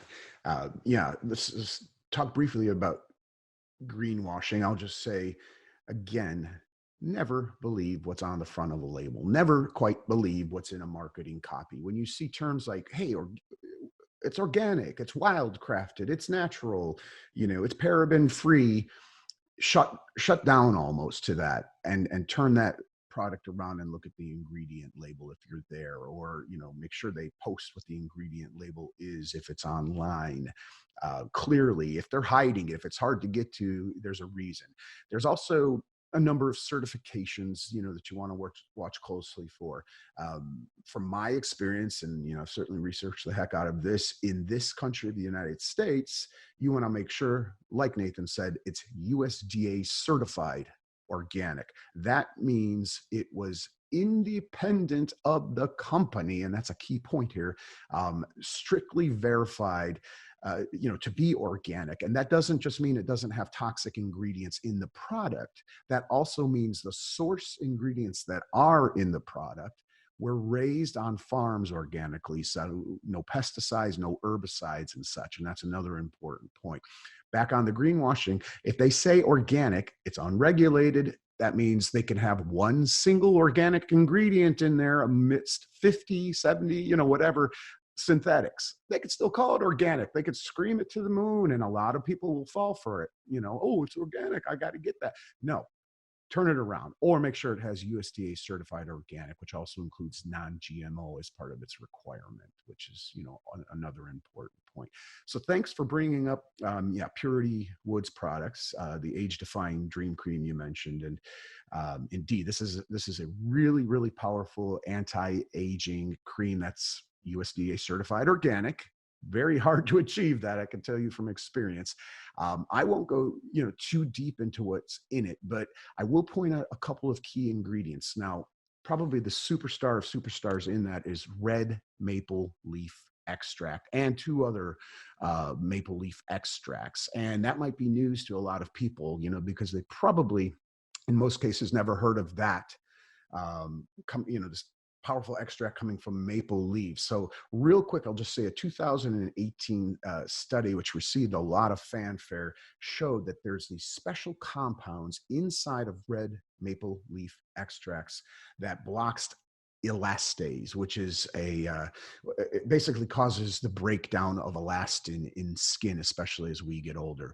This is it's a very special compound inside of these products that have other excellent compounds as well that can reverse that. We've seen remarkable benefits. I've been involved in many product launches over the years, Nathan, and what you and your wife are experiencing with it is it's kind of become the rule. It's the most remarkable product I've ever been involved in. So thanks for bringing that one up. There are other ingredients in it that are superstars as well.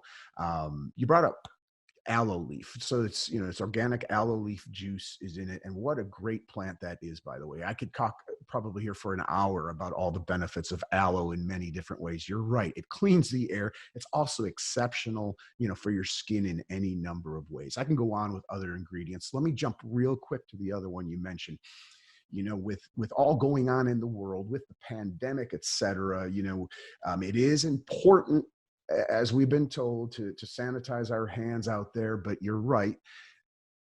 Typical hand sanitizer is downright dangerous. Now, I'm not even referring to the fact that there was a rash of methane infested hand sanitizers put on the market, and there was a lot of news around that. But they're loaded, these typical sanitizers, with other highly flat out bad chemicals. Let's just be honest about it. So thank you for bringing that up, because you don't need to do that. Granted, it's a harder process. It's a little more, painstaking of a process to create a sanitizer that's USDA certified organic, which it is in our case, but it makes all the difference, especially because, again, you're rubbing this stuff directly into your skin, as we talked about earlier, feeding it to your body. So, it's just important. And thanks for bringing this up, Nathan.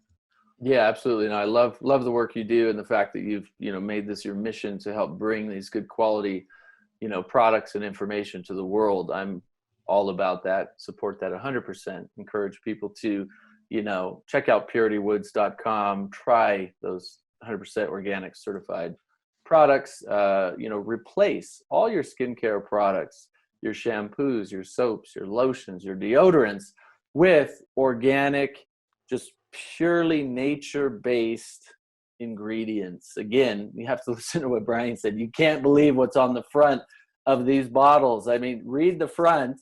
Oh, all natural and pure and clean, and and they show a nice grapefruit, and they show a mango, grapefruit seed and mango, and you read the back, and it's like that's 1% of the ingredients, because it's at the bottom. And the top percent is, water, sodium lauryl sulfate, a list of 18 different chemicals, and then some grapeseed and some, mango in there. And so you're getting, 80% water, 18% chemicals, and 2% good stuff, right? Yeah. So really pay attention. Get those chemicals out of your house, out of your body, out of your products. You're going to see benefits long term. You may go through some detoxing when you start getting all these chemicals out of your body. That's why I want you to listen to detox and fasting and cleansing talks, so you can do it safely and effectively. But once these toxins are out of your body, you have such a stronger fighting chance for your immune system, your endocrine system, your gut health, all these different aspects that help you stay healthy, live longer, and disease-free. You're going to have such a better fighting chance to reduce your cancer risk, even potentially, prevent cancer, and even potentially reverse cancers. So as we wrap up here, Brian, one, you've already shared a ton of great information. I think it's, we've made it really practical for people, which is my goal with every interview on this symposium. People can walk away with actual things to start doing today to improve their health. What other, even if it's just a couple, what are some of your other top longevity, anti-aging tips that you do with you and your own family, or that you'd love to share for people who are looking to live longer and healthier? Yeah, great question. And, I've got a list of about 10 to 12 running through my mind right now. But let me close out on this. It can seem complicated. It can seem overwhelming, hearing all of this for folks. And, like I said earlier, I try to say, first of all, if you're getting stressed about doing any of these steps, that could be worse than the change you're making it. So just list it out. Was it whatever resonates with you, and your being is saying, yes, that makes sense. And it is pretty easy. Start there. Start with the low hanging fruit. Again, these changes you can make with cosmetics and personal care products are relatively easy. It's important as heck, Nathan, to get proper exercise and move, as we've heard. For some people, that's a little more challenging to do. So take that step by step. But the point is, with personal care products, it's an easy change to make. So why not? Next step, in your pantry, hopefully you've already done this, but some of those changes are quite easy to make. Clear it off your shelf, keep it out of the house, and put the, healthier things on your shelf as well. But let me pull back, the camera to a wider scope. It can all seem complicated and overwhelming, but I like to, including to my family, note that it's really just about your being, your body. Your being is a sacred space. And it all comes down to just constantly ask yourself, what am I allowing inside my being? Now, there are some things you can't keep every single toxin out, which is why it's important as can be to detox, which Nathan's material is unbelievably great for. Now, but that said, you can greatly take steps, step by step, to reduce what you're allowing inside your being. Nathan, when I adjusted my thinking and I really started doing that, what am I allowing inside my being and what should I keep out? It really just made it much easier and clear to me, in a calm way, just to keep taking steps in the direction of not allowing the toxic stuff in and only the stuff like this discussion we're having, like this event you're putting on, allowing those sorts of things in that can make us feel better and therefore live longer. Last thing I'll say on this, it doesn't only go for physical goods, for cosmetics, for food, for furniture, for flooring. It doesn't, certainly for the air, which is a physical thing, but it's not only about that.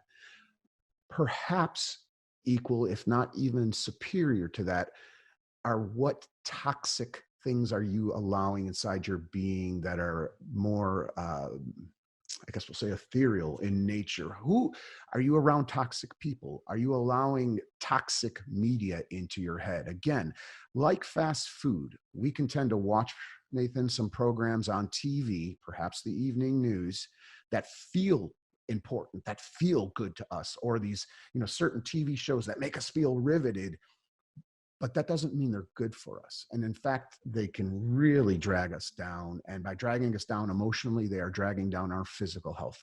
Just be conscious of how these things make you feel, because that's the key of keys, truly, to live long and well, is questioning and being very vigilant about what you are allowing inside your being. I love that. It's a great place to end, Brian. I mean, I think many of us want to live longer, but at the end of the day, it's the quality of life. You said live long and well. Yes. I know people that their lives are extended 5, 10, 15, even 20 years through modern medicine. The problem is that quality of life is so degraded. It's so depleted. There's low energy. They don't feel good. As you said, they're just, getting by the mundane day to day with pain and with chronic disease. And that's not the quality of life we're looking for. So it's all these things that you shared, everything we're sharing in all these interviews that can really help and support people to live a longer, better quality of life. So Brian, thank you so much for, just sharing all your great experience, your tips, your advice here with everyone. Thank you for, the great work you've put together with theartofantiaging.com. I encourage people to check that out, and the great products you put together through Purity Woods. And man, I just appreciate you for continuing to share your great knowledge and wisdom here. Oh, well, thank you. And keep doing what you're doing in the world. Nathan, you're making a huge and positive difference. So I appreciate you having me on here. Absolutely, brother. My pleasure. That was truly excellent and practical information from Brian about all the toxins we can avoid to help our bodies heal that are hiding in so many of the products we use today. It's really the simple things that can have such a profound impact over the long term. replacing all of our soaps and lotions and deodorants and shampoos and cosmetics with organics and non-chemical laden products is one of the first steps. In addition to the things that go on our bodies, we need to be vitally aware of what we're putting in our bodies. We often turn to supplements to help us get adequate nutrition and support our healing. But there's some serious problems with supplements that are essential to know before choosing which supplements we should take. So next up, we have Jonathan Hunsaker, who's going to share with us the dirty truth about supplements. We talk about how many of your supplements are being extracted from oil byproducts, the major difference between whole food supplements and synthetic supplements, how to determine the quality of ingredients in your supplements, and more. Make sure to stick around for the full interview, as there are some critical nuggets of wisdom you don't want to miss. And in case you feel you might miss any of the interviews during the summit, then don't worry. We've made the empowerment package available for you at a discount right now, so you can have lifetime access to the entire summit and all of its bonuses. So go ahead and grab yourself an empowerment package today by clicking the button on this page, and you can watch, listen, and read again and again at your own leisure. In the meantime, let's begin the next interview with Jonathan Hunsaker about the dirty truth about supplements. Jonathan is the founder of Organixx, an industry-leading supplement company that delivers the highest quality, cleanest organic supplements available. Jonathan started this company because of the huge demand for quality supplements at affordable prices. In addition to being the founder of Organixx, Jonathan is a co-founder and the executive producer of the mega hit Truth About Cancer docuseries. He just completed his first marathon in the summer of 2019 and has lost over 90 pounds in the last few years after committing to a healthier overall lifestyle, which includes his own Organixx supplements. He's a health enthusiast who is passionate about fitness and committed to delivering supplements that can really make a powerful difference in the health and lives of others. Jonathan, brother, thank you so much for joining us, man. Absolutely. Thanks for having me. Yeah, so I'd love to start with a little bit about your own experience with health, your own journey. Obviously, you were significantly overweight and had some health challenges of your own. But you were also involved in the Truth About Cancer docuseries from the very beginning, right? So how did being involved in that help you transform your own health to the obviously healthier version of yourself that you are today? Absolutely. Yeah, it seems like everything just came together at one time. So it was beginning of early 2014. I was 270 pounds, smoking a pack and a half of cigarettes a day, and had been for 20 years, and was probably drinking 6 or 7 nights out of the week. I was living down in Central America, down in Panama. And I say living, but I think I was more living to like I wanted to die. And so right when I got involved in that project, found out probably within a week that my girlfriend at the time was pregnant with our oldest daughter. And so when all of those things come together, there's a sign from somewhere telling you it's time to make a shift in your life. And so that's what I did in 2014. It took a couple months and some effort, but quit smoking, quit the drinking, changed the diet, and just started that entire path of getting healthy and changing my life to the point to where just a few years later, I went and took a lot of different athletic tests, and it showed that like my biological age was in my early 30s, even though I'm 42 years old right now. Ran the marathon. The amazing damage you can do to your body over so many years can be reversed, and you can make changes in just a short amount of time. And that's what I did, and continue to try to live a healthy lifestyle now. Yeah, you obviously look healthy, and you've obviously made some massive changes. I mean, 90 pounds, that's almost an entire human being that you've lost off of your body, which is significant to reducing your own cancer risk, to increasing your own longevity, to, helping, obviously having an impetus, like a deeper reason or meaning for our own health, our own lifestyle change, such as the upcoming birth of a child, right? I know I have two children myself, and I know that when my children were born, it's like they just give you more meaning, more purpose, more passion to take better care of yourself. But at the same time, we're talking to mostly people who are 50 and older, and in many cases, who have cancer or other chronic challenges or trying to prevent cancer. right? And they're also looking for that impetus. And I think oftentimes it's doesn't have to be something so drastic as the birth of a new child. It can just be a deeper reason for wanting to live. And so is there anything else for you that, obviously in addition to your own child, that has just helped pull you forward to do sometimes the challenging things that you have to do to make those changes so that you can lose that weight, you can get healthier, you can, run a marathon, quit drinking, quit smoking, all these kinds of things? I mean, I don't think there's just any one thing, right? I think there's got to be that desire to live. And I think there's multiple things around that, right? So being involved with the Truth About Cancer, and I know your audience, I mean, we talk about 50 and above. Is it that grandchild that's coming, right? That you need to find that reason to live? Is it to be around longer for your kids? Is it just so you don't huff and puff getting up off of the couch, right? Is it so that you can go walk, so that you can move your body free? I mean, I think there's a lot of things, and it's never just one thing, right? It's not like every morning I woke up thinking, daughter coming, got to go train, right? Like there's many days that the training didn't happen. There's many days that the eating healthy did not happen. And a lot of times, and especially when I run now, I mean, I ask myself, why am I doing this? And the number one answer every time is for me, right? And then the number two answer is to set a good example for my daughters. And I do that every day when I go out for a run, or every time I go running.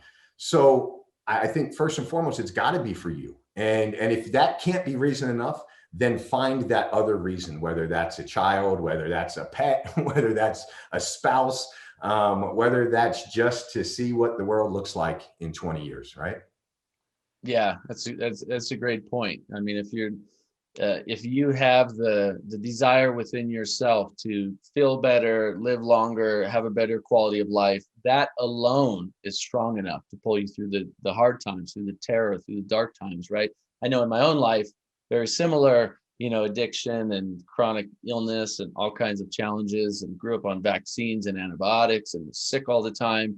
And it took really, wanting to know what it's like to live healthy and strong and vital for me to change my life, right? And so I think that's a really good key that you just shared, is find that passion, that desire within yourself that can pull you forward to the better version, the healthier version of yourself. And that could just be, less pain, more energy, more clarity, whatever it could be. So you feel better. We all want to feel good, right? We all want to be happy. We all want to be healthy. We all want to feel good. And so, that's led you obviously into starting this supplement company, Organixx, which you've had mega success with, right? And obviously, as someone who owns a supplement company, you get to see firsthand into what really happens behind the scenes with supplements. So maybe you can share with us, over your years, what are some of the most shocking things you've discovered with many of the supplements today that maybe most people just don't know about? Yeah, absolutely. So, and before I do that, I just want to clarify, like, I'm not a doctor, I'm not a scientist, I'm not an academic. I would say I'm a researcher now, but that's just out of the demand. All my life, I was an entrepreneur when I was 17, door-to-door salesman at 14. I've just been good at solving problems, I guess, and finding people who were good at helping me solve problems. And so with the journey with the Truth About Cancer, we had a lot of people that were looking for good quality supplements. And as we went down that rabbit hole, right, I didn't know then this is where I would be. This is just where life has taken me. We started going down that rabbit hole and realizing there weren't a whole lot of good quality supplements out there. There's more now than they were back in 2016 when we started the company. But yeah, there wasn't a whole lot to recommend. And so that's why we started kind of the supplement company. And what I discovered along the way, this isn't, by the way, a pitch to come buy my products. This is just to help you find the right products for yourself and know that you're getting supplements that are actually going to make a difference in your life. Because the reality is 98, if not 99% of the stuff out there on the store shelves, on the internet, is just junk. Most of the money is spent on marketing, overhype, citing all of these different research papers and all of these different, studies that were done, but they're not applicable to that supplement that's using those studies.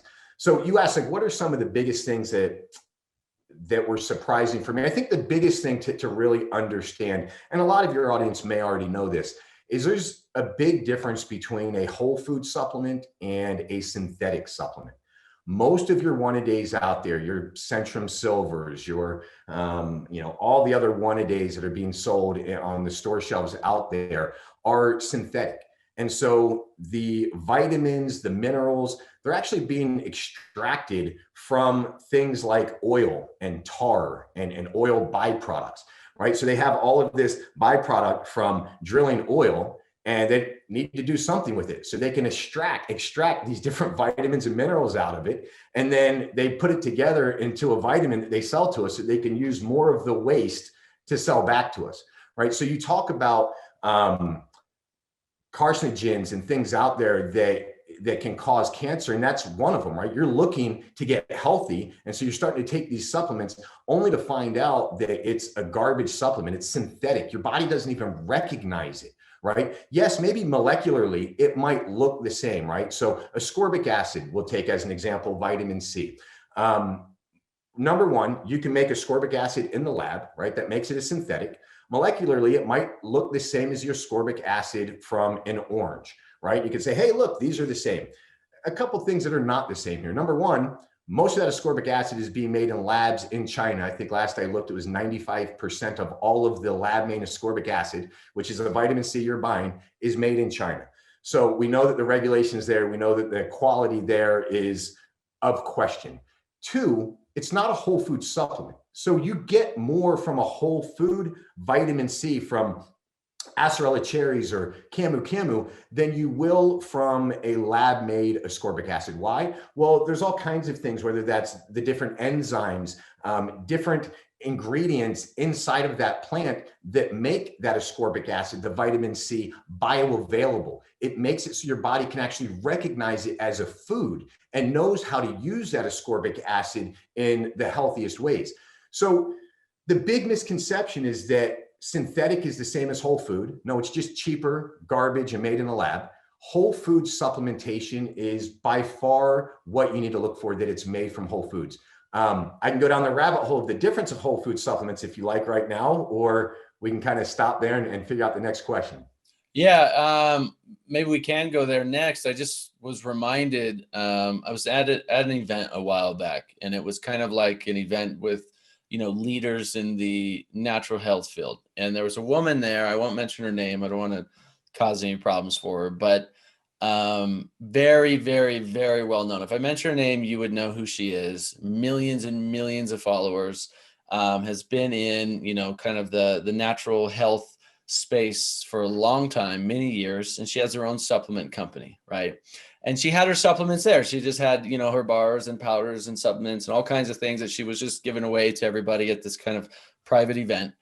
And I was there and I was like, oh yeah, I'll check out her, she's probably got some great products, right? And so I went and looked, and I started looking because first thing I do is always read the ingredients of anything before I ever consider putting in mine or my family's bodies, which I think is a first step for everyone, right? Always read every ingredient. I don't look at the front of the label.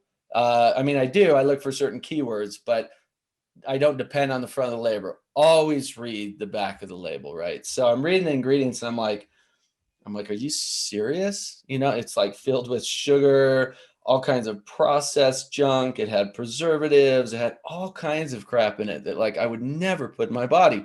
So I put that down. I grabbed the next product. I'm like, okay, hopefully this one's better.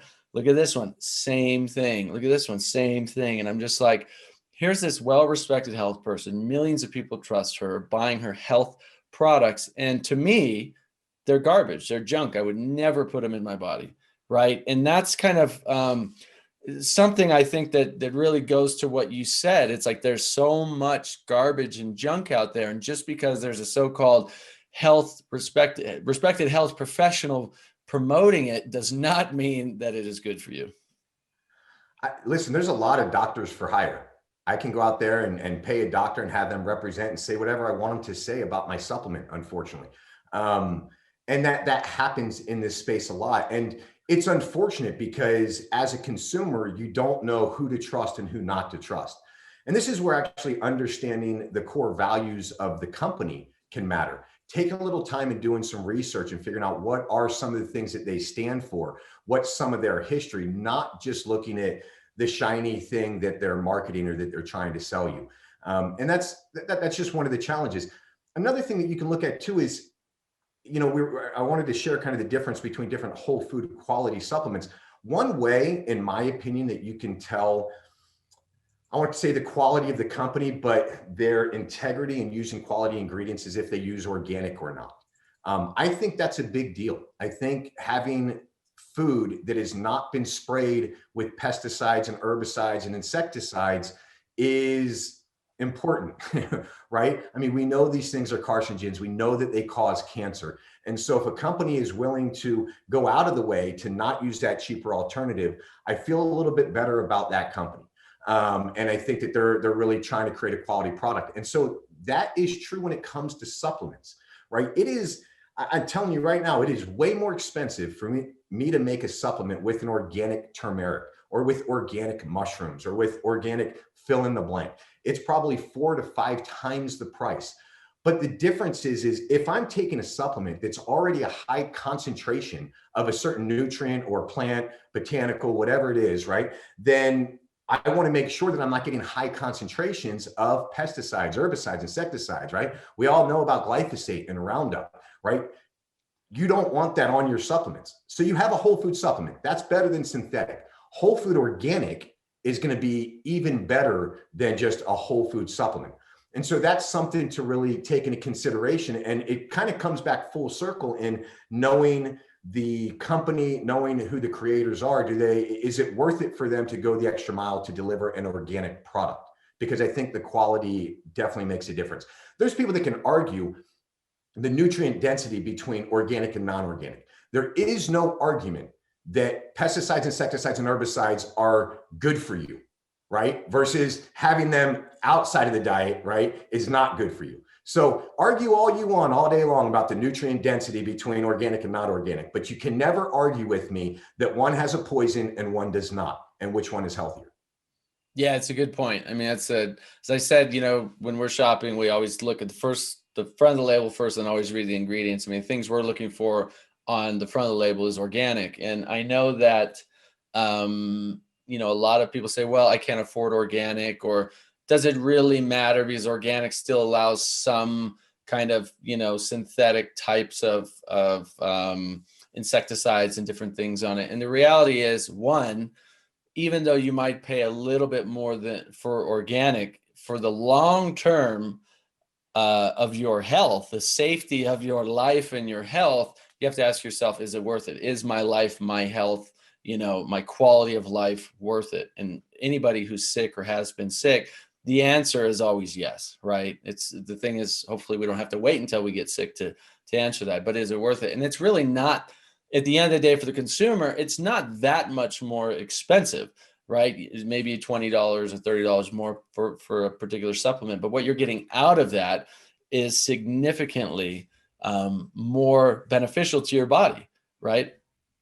Absolutely. And I think there's several ways that you can look at it, right? Number one, yes, organic is more expensive. To me, that's why we try to buy organic as much as possible when you can afford it, because that demand will drive the price down, which is what we all need and what we know is going to be healthier. Now, it's the same thing, right? You may not be able to always eat organic. So does that mean never eat organic? Of course not, right? You may not go to the gym 7 days a week. Does that mean not going to the gym once or twice a week? Then, like, if I can't go 7 days a week or all the time, then I'm never going to go. That's of course not the attitude to have. It's the same thing with organic. You may not always be able to afford the organic products, but when you can, you should, and you should get them, even if that's just one meal a week, right? Or one meal a day. It also is the same when it comes to supplementation. For instance, I think you're better off taking an expensive organic multivitamin every other day than taking a synthetic or a whole food one every single day. So if your synthetic or your whole food is at $30 for a month's supply, and the organic version is $60 for a month's supply, I think you're better at taking a half dose a day of the organic or every other day than you're taking of the synthetic or the regular whole food with pesticides every single day, right? You're going to get more out of the organic one on a every other day basis than you will on the other ones on a daily. Now they're the same price. right? Now this 1 month supply of organic multivitamin will last you 2 months, the same as your Centrum Silver or your other whole food multivitamin. And I think when you start recognizing that difference, then it puts things into perspective. Yes, there's some fortunate people out there that can afford to take it daily. If you're not one of them, maybe you take it once every 3 days. But heck, like, start taking something and make sure it's worth taking. Because if you buy synthetic, you might as well put it in the toilet and just flush, right? You're absolutely getting nothing. But if you're also, especially if they're watching this summit, you're looking at preventing cancer or treating cancer. You don't want to put things in your body that are more carcinogenic, like a whole food supplement that you don't know is clean. I think you're better off not eating it, quite frankly, or not taking it if it's not organic. Or just buying an organic banana for 20 cents more, right? Agreed 100%. Absolutely. So And what are, that's go another ahead. thing too, I just want to touch on when you say that. Supplements are just that. They're there to supplement the diet, right? So it doesn't mean I get to eat McDonald's every day and I just take a good organic multivitamin and I'm great, right? No, it's about having good life choices. Unfortunately, our soil now is so depleted of nutrients and minerals that from all the over farming, that even organically grown fruits and vegetables don't have the nutrient density that they did 30 years, 40 years, 50 years ago. So supplementation becomes necessary. It's not there to allow you to just eat whatever you want and eat junk. It's there to supplement your diet for what you're not able to get through the whole foods that you're eating. Yeah, I'm glad you mentioned that, because it's, you've got to have your foundation, your food, your diet should be your foundation. And when you cook at home like we do 80-90% of the time, and we do shop 90 to 99% organic, it's way cheaper to cook at home and make organic meals with fresh plant-based foods, right? Your vegetables, your fruits, your quinoa, all these things, they're actually a lot cheaper when you're cooking them at home, and they go a lot longer, and that should be the foundation. But then the supplementation, that's why we supplement, right? Is to add that additional nutritional profile that we may not be getting from our food into our bodies, just to help us, benefit greater from it. So what are some of the other things that people need to be aware of when considering supplements? I think one of the other things to look at is the way research data is manipulated in order to make claims. Think of an example here. So ashwagandha, right? Ashwagandha, it's a great herb. It's great for stress, great for recovery, things like that. It's an adaptogen. There's a lot of studies out there on how good ashwagandha is. The challenge is for these studies, they're usually using a high quality, probably even organic ashwagandha. And so there's these studies that show how good ashwagandha is for you, but then you have this company over here that sources it from China and is getting it for a couple dollars a kilo, and it is garbage. It's grown in soil that has no nutrients anyway, right? It's mass produced.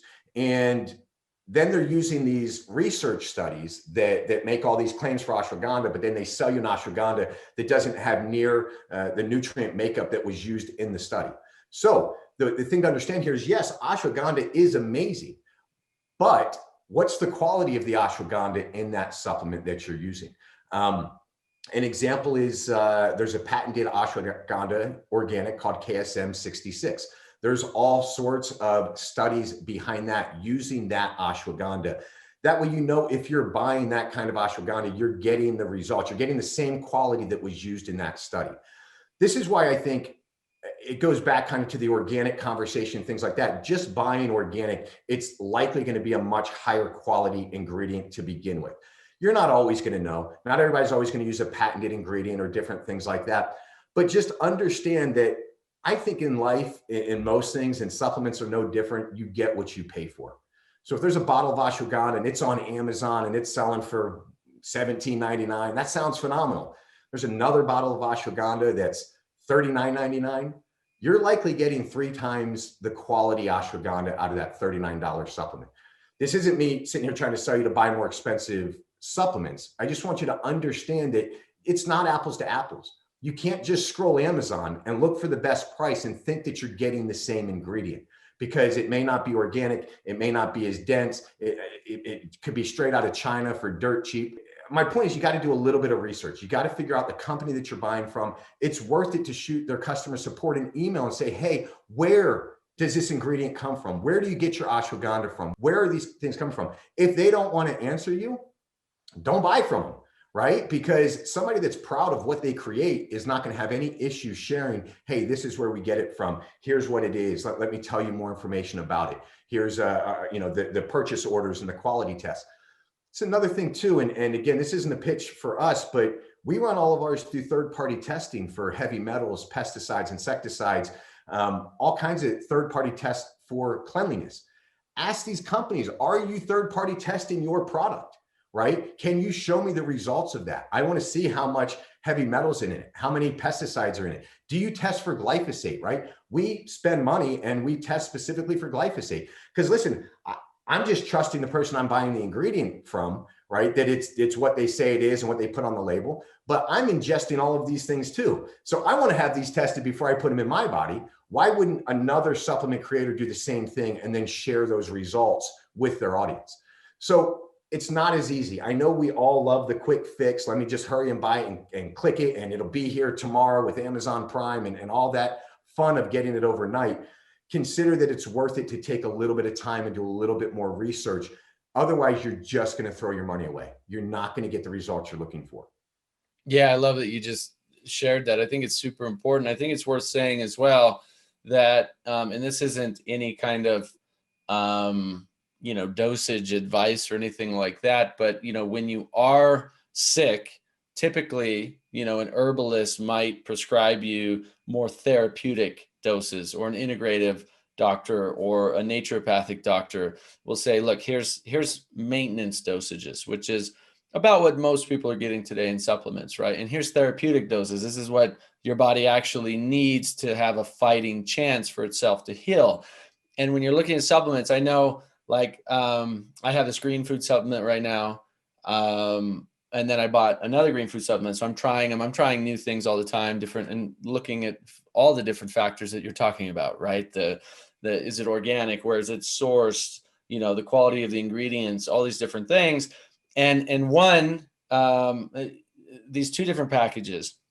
I just want to share this story because I think it's really important.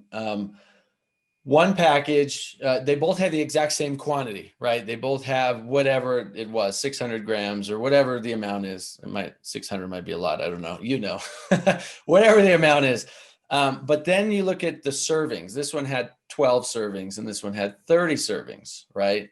And then you look at the serving size and you look at the quantity of the ingredients in that serving and you recognize why this one is significantly more expensive and this one is way cheaper. Is the one that was a lot more expensive and has much less servings. Well, they're making sure your body is actually getting a higher therapeutic dose.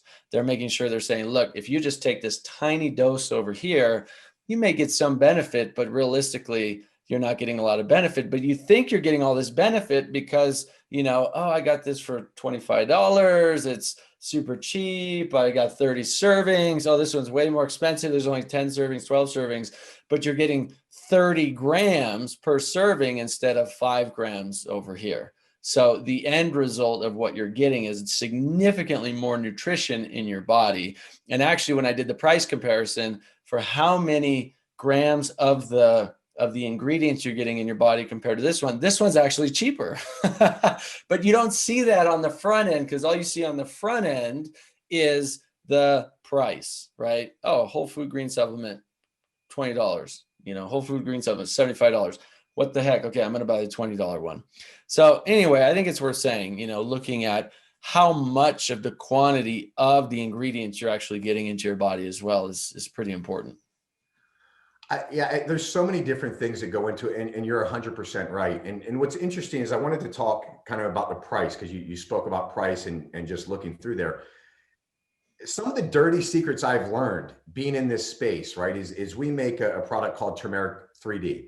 And I was looking for manufacturers and I was shopping around who could help us save a little bit of money on this. And most manufacturers came back and said, if you don't use organic, if you don't ferment, which I'll talk about fermentation in a second, if you don't ferment it, if you don't add these other things like the ginger and the KSM 66 ashwagandha, I can make that for you for $2.50 bottled. And that means I could sell it on Amazon for $39.95 all day long and make 10 to 12 times my return on that investment. Unfortunately, I don't have the luxury of those kinds of numbers because I'm just not going to sell crap. But our turmeric 3D costs us over $10 a bottle to make and bottle up. And I sell it for $49.95. Yes, it's about 4 to 5 times markup. The difference being is I can't sell it. If I were to sell it at 10 times markup, it'd be $100+ supplement. But you are getting something that is literally 3 or 4 or 5 times better than that cheaper one. So it might be a little bit cheaper because nobody's ever going to buy it at 100+. I also don't need 10 times markup to survive as a business, right? I only need enough so we can stay in business next month and stay in business next year. I don't need to make so much that we're all driving Lambos and destroying the planet even more. But I say all that to say, like, you pay a little bit more, you're probably getting a lot more in the long run. And I think it's like that a lot of times in life with everything. This isn't just supplements. This is in general. You save a little bit of money, be smart, buy the one that's a little bit nicer. It's going to last longer. It's going to be healthier for you. You're just going to get what you pay for. And right now, with so many things made out of China and other places, we all want to look for that cheap price. We're all on a budget. I get it. I'm just telling you, it's going to pay off tremendously with your health if you don't skimp on that kind of stuff. Beautiful. So if you were to sum it up in 3 or 5 key points people should really be watching out for when they're buying supplements, what would those key points be? Never take synthetic supplements ever. I don't think they're ever going to do any benefit for you. Save your money, spend it on something else. So definitely take a whole food supplement, and if you can, have it be whole food organic. I think that whole food organic ingredient. Just a little side note, okay? The capsules, in order for something to be USDA certified organic, it has to be more than 95% organic. The capsules themselves, while they're vegetable caps, are not certified organic, and they make up 7% of the product. So ours is 93% organic on most of our products, but they can't carry the USDA seal because the capsule itself makes up 7%. So it's not just, let me look and see, is it a USDA certified or not, or does it say made with organic? Turn around and read the label and check every single ingredient. Does it say organic turmeric? Does it say organic mushrooms, organic ashwagandha? Make sure it lists organic for every single one of those ingredients. Some ingredients out there you can't get organic. It's just not, they just don't certify them yet. But you should check and make sure that as much of the ingredients in that product are organic. So that's the number one thing to look for. The second thing is, don't believe the hype, right? A lot of these companies making these 10 and 12x returns have a ridiculous amount of money to spend on marketing. If it seems too good to be true, it probably is. Do a little bit of research. Find out where are they sourcing their ingredients. Find out who it is that's behind that company. Do they have integrity? Do they not? What's their history? What's their story? There are really good supplement companies out there. I know a lot of the owners of most of them. There's good ones out there, and do the research and go find them. The third thing, supplements are just supplements, right? They're not going to, they don't fill the void of a non-clean diet, a non-clean lifestyle, right? So get out and move your body, right? Get outside of your house and breathe fresh air. Number one, best thing you can do for your health all day long and twice on Sunday, move your body, getting big, deep, fresh breaths. The second thing is, what are you feeding your body? Are you giving it good whole foods, less processed foods, organic whenever possible? If you eat meat, then are you getting meat that is not factory farmed, that it's pasture raised, it's grass fed, it's free range, things like that. So supplements are good, and supplements can really help your health. And like you talked about, between a maintenance dose and a therapeutic dose, there's some people out there that will do really good at taking a whole lot of enzymes, right? And especially loading up that body and really getting that storage built back up again. But it's going to be short-lived if you're not doing the other stuff.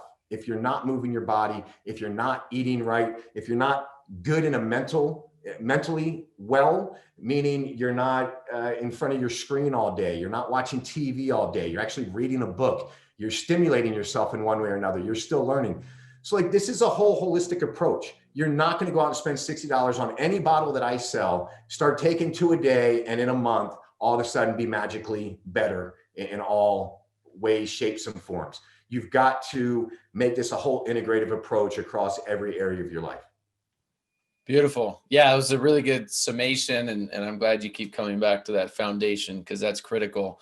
I can say that yours is one of the companies that I feel is doing all of these things that you talked about, right? Which is why I use your supplements myself, because I look for all these things myself, and I get contacted by supplement companies and skincare companies and all kinds of companies all day long wanting me to use their products and try them and sell them and all that. And most of them, I can tell you, I turn down and say no to.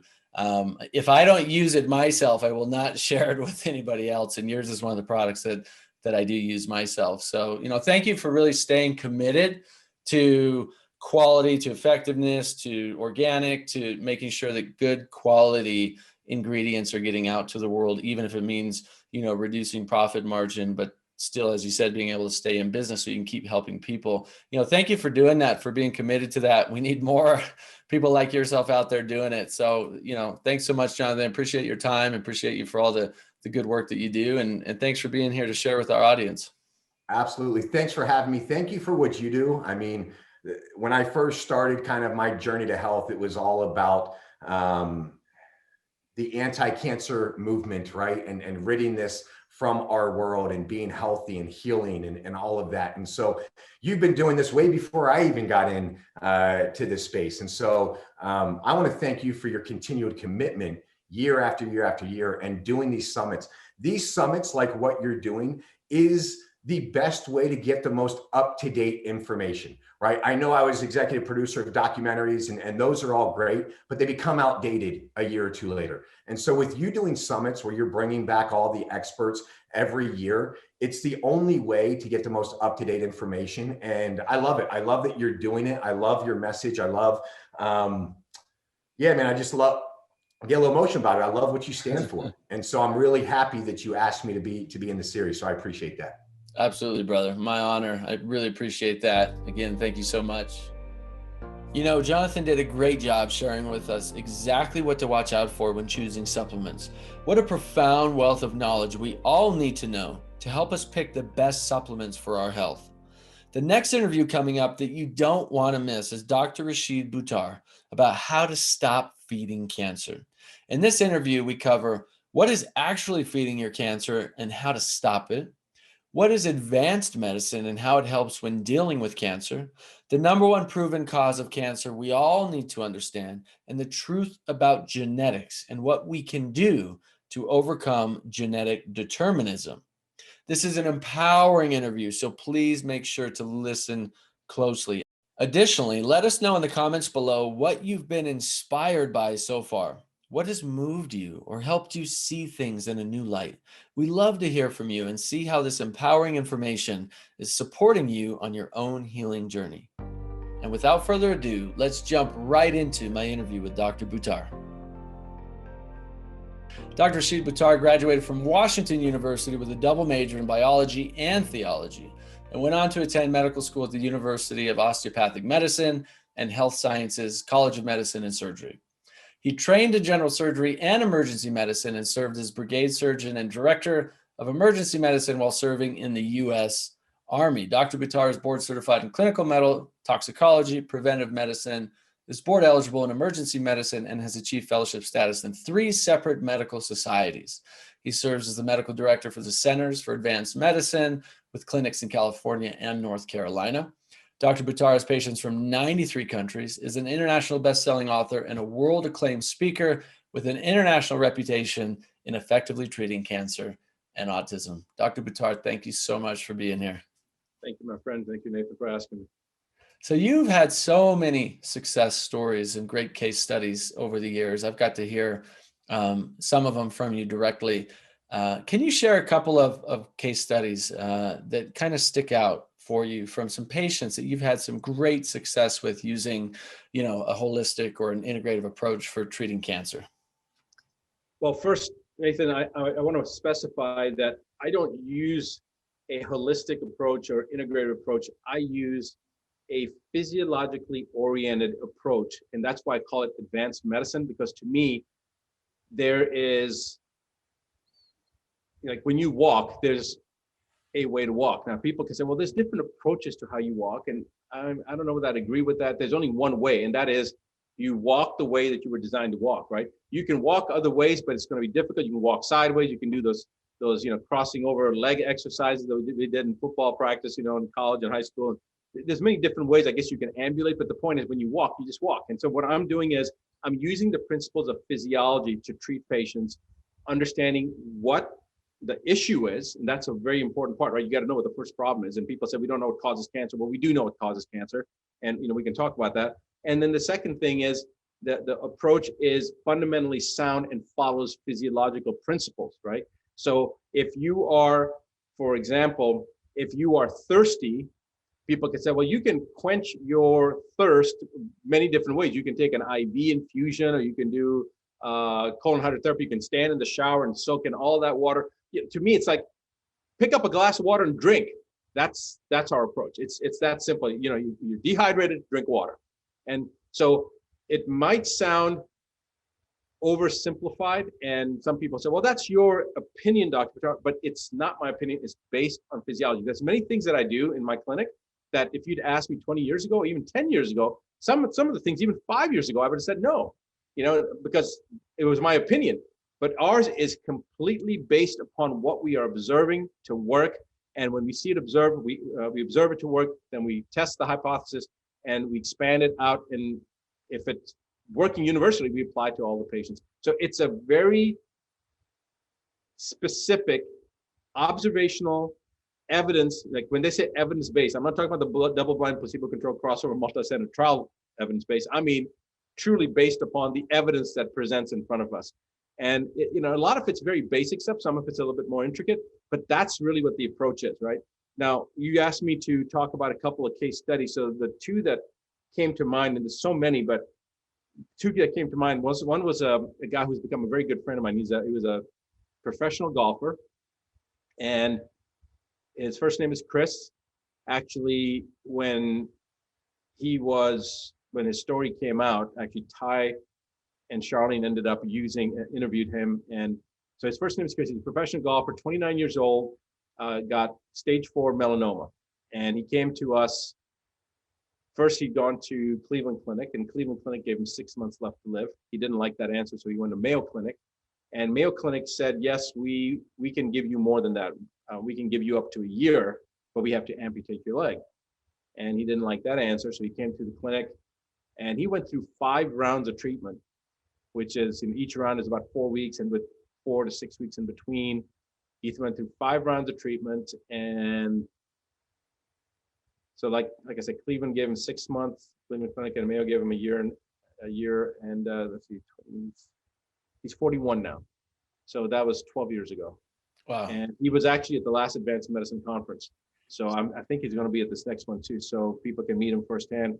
Another example is in 2018, my keynote that I gave or 2017, sorry, my keynote that I gave for the Truth About Cancer series. I usually open my lectures with a video, because they say, if a picture is worth 1,000 words, then a video is worth a million. And that particular conference, right as I walked on stage, I decided I was going to show the video, and I talked about a story, and I showed the screenshot. So there is a young man who was 12 years old who had osteosarcoma, and his leg had been amputated before they came to us, and they had told the parents that to save his life, we need to take his leg. And post-operatively, when they did their PET scan, this is after they took his leg, they found that the sarcoma had already metastasized to his lungs. And so they gave him 6 months to live. And so what I showed at the conference, as I started speaking, I showed a Facebook post, and the story is an interesting story. It's a powerful story because the parents would, walk around always like depressed. And I said, look, you guys need to stop doing that. You need to start focusing on what the intention is that you want. And parents were like, I said, give him things to like stake. Think of a mountain climber, right? As they're climbing the mountain, they're driving that stake into the wall, and then they pull themselves up and they drive the next stake. I said, you got to give him stakes, anchor them. How do we do that, Dr. They're crying, and I'm like, okay, I'll show you how. So I started this relationship with this kid where I would just bust on him all the time. Like, I would ask him about the car he's going to get. And he was like 12 years old. And he's like, I don't know, I'm only 12. And one of the things that I said to him, I said, who are you going to take to prom? And he's like, prom? That's when I'm a senior. He goes, I'm only 12. I'm only in 8th grade. And I was like, dude, you're so ugly. You need to start looking for a date now so that you have somebody, right? Okay, so that was one of the things, and people laughed about it. So here I get a post now. This is like 20-some years later, okay? And I'm showing the post because I just gotten it. So the thing is, Dr. Buttar, my name is Brian, blah, blah, blah. I don't know if you remember me, but I came to your clinic, and because of you, I'm alive today. And he's just going through all this stuff, whatever. I'm reading the thing straight off. And he talks about, he goes, in case you're having a hard time remembering me, I'm the one with one leg. I used to play basketball with my dad, et cetera, et cetera. And it gets to the end. He goes, and if you still don't remember me, this might help you. I'm probably the best looking person you ever treated. So he remembered that steak that I drove in, because the whole thing was whether you make it funny or you make whatever it is, it's a steak that goes in and it penetrates their brain. And to that point, 20 years later, he's still thinking, okay, I'm the best looking kid you ever treated. And to you and I were laughing, but to him, that was that anchor, whether he realized it or not, that was the anchor that he drove in there. So those are the two examples. And he's, I think he's 31 or 32. Last time I heard, he wanted to talk to me about his grandmother who had cancer. His uncle had cancer, came to me. He's got a newborn child. And so, that's 20 some years later. It's a good feeling. So.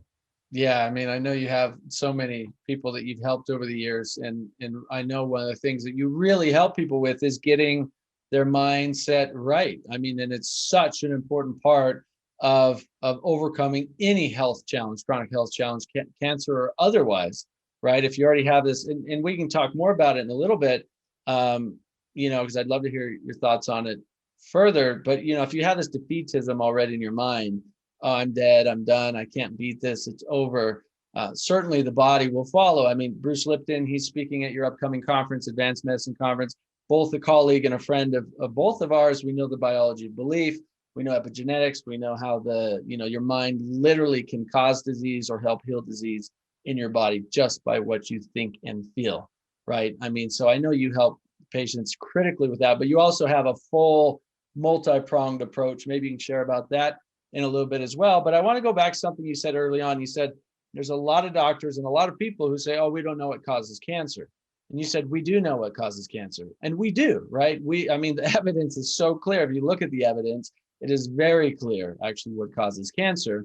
And so maybe you can start there a little bit. What is it that is we know is directly feeding cancer cell proliferation? What is it that actually feeding cancer in our bodies today? What are those core causes?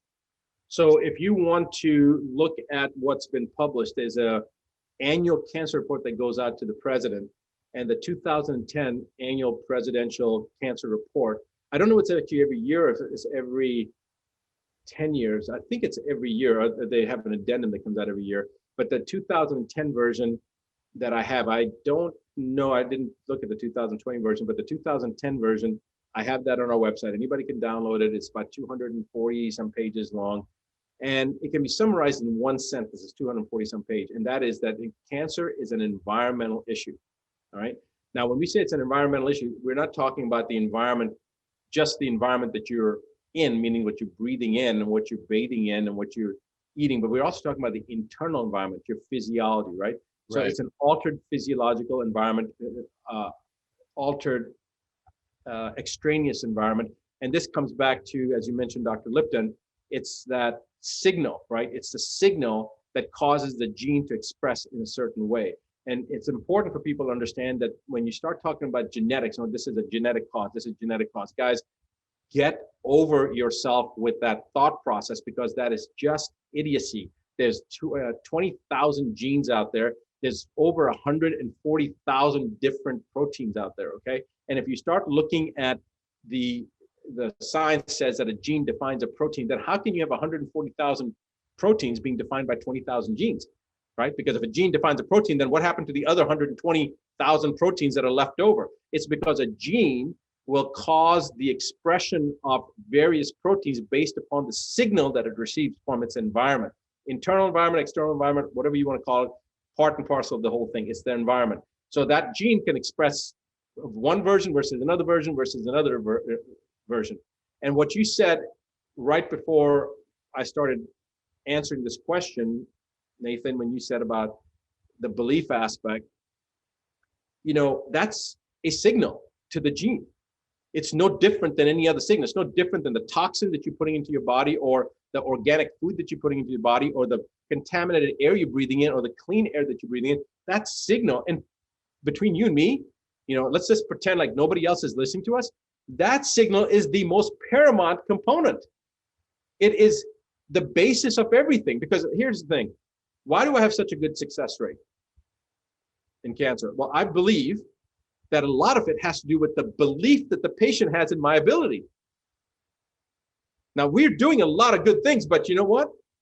I know that there are people that haven't come to us that have gotten success. And I personally believe that it is the belief that they have in me, because I've tried to think about it. Like, why is it that this person with multi-organ system failure, the kidneys are failing, the liver is failing, everything is, they're ashen colored, they're literally, a foot away from their grave. They've got metastatic disease in every, I'll give you a case example of a person. This was an oncological nurse, meaning for those that don't know what oncological means, this is a nurse that worked in the field of cancer for 40 some years. She had breast cancer, she went through chemo, she went through radiation, they gave her a clean bill of health, and she thought she was fine. 5 years later, they find something suspicious on a chest x-ray, and they're not sure what's going on, so they repeat it. Actually, no, sorry, it was a neck x-ray because she had a neck problem. But in the part of it, they saw something suspicious in the apices of the lung. So they do a workup, and they find that her cancer has not just come back to the breast, but it's metastasized to her brain, her scalp, her spine, her lungs, her liver, and her spleen. All right. And they said, this is the category. They told her that there was nothing left for them. There was nothing more to do. They gave her 3 months to live. And this is, in medicine, we call this refractory to treatment, meaning that they've done everything else already. She'd already had so many rounds of chemo and radiation, and they just pawned her up. She was already, I think she was 70 at the time. And they said, there's nothing more that we can do. And she was in the field of medicine. So she comes to us, and she lived for the next 13 years. She died at 83. Okay. Wow. Now I've got her on video. She's actually on our the Untold Truth About Cancer, and anybody can watch her video. So we've got her actually when she first came to us, and she's talking about, you can see that gray ashen color in her face, and this is like a couple months into treatment, and she looks that way. And then you see her a year later, then you see her 3 years later, then you see her 5 years later, and she's saying things like, I didn't expect to live this long, so I'm doing things like, I just renewed my passport, which I never thought I'd have to do again, and I'm building on an addition to my house, and I'm renovating my house, and those type of things. So you can hear, and then you see her like 10 years later, a couple years before she transitioned, but and she didn't continue doing the things that she needed to. There was some other emotional things that were going on. But for a person to live 12 years after having end-stage multi-organ system failure, metastatic disease everywhere, refractory treatment. So that was one of the more challenging cases. But the point being, coming back to, what causes cancer is, we know it's that environmental aspect, right? And that belief, as I said, is a very key component. Whatever Henry Ford said, whatever you believe that you can do or you can't do, you're right. Right? And so it doesn't matter whether you say, yes, I can do that, or no, I can't. You're right either way. If you think you can do it, you're going to do it right. And if you don't think you can do it, you're not going to do it. So there was a book that was written many years ago, over 100 years ago, by Paul Allen, As a Man Thinketh. And the summary is that the body is a slave to the mind. And so if you have a problem with your body, you want to fix it, you must first fix the mind. And that's really what it comes down to. That's the essence of it. So what feeds cancer? That question that you asked me, that's a long drawn out precursor to tell you what feeds cancer. The first thing is what we're putting in here. That's literally feeding cancer, or the thought process that feeds cancer. Now you want to start talking about physiologically. Cancer is an anaerobic, obligate anaerobic metabolizer, meaning that it loves an oxygen-free environment. Cancer is an obligate glucose metabolizer. It loves a sugar environment. There's many. It's a type of a situation. Think of a fish, right? What does a fish need? It needs water. If you take the fish out of the water, it's not going to survive.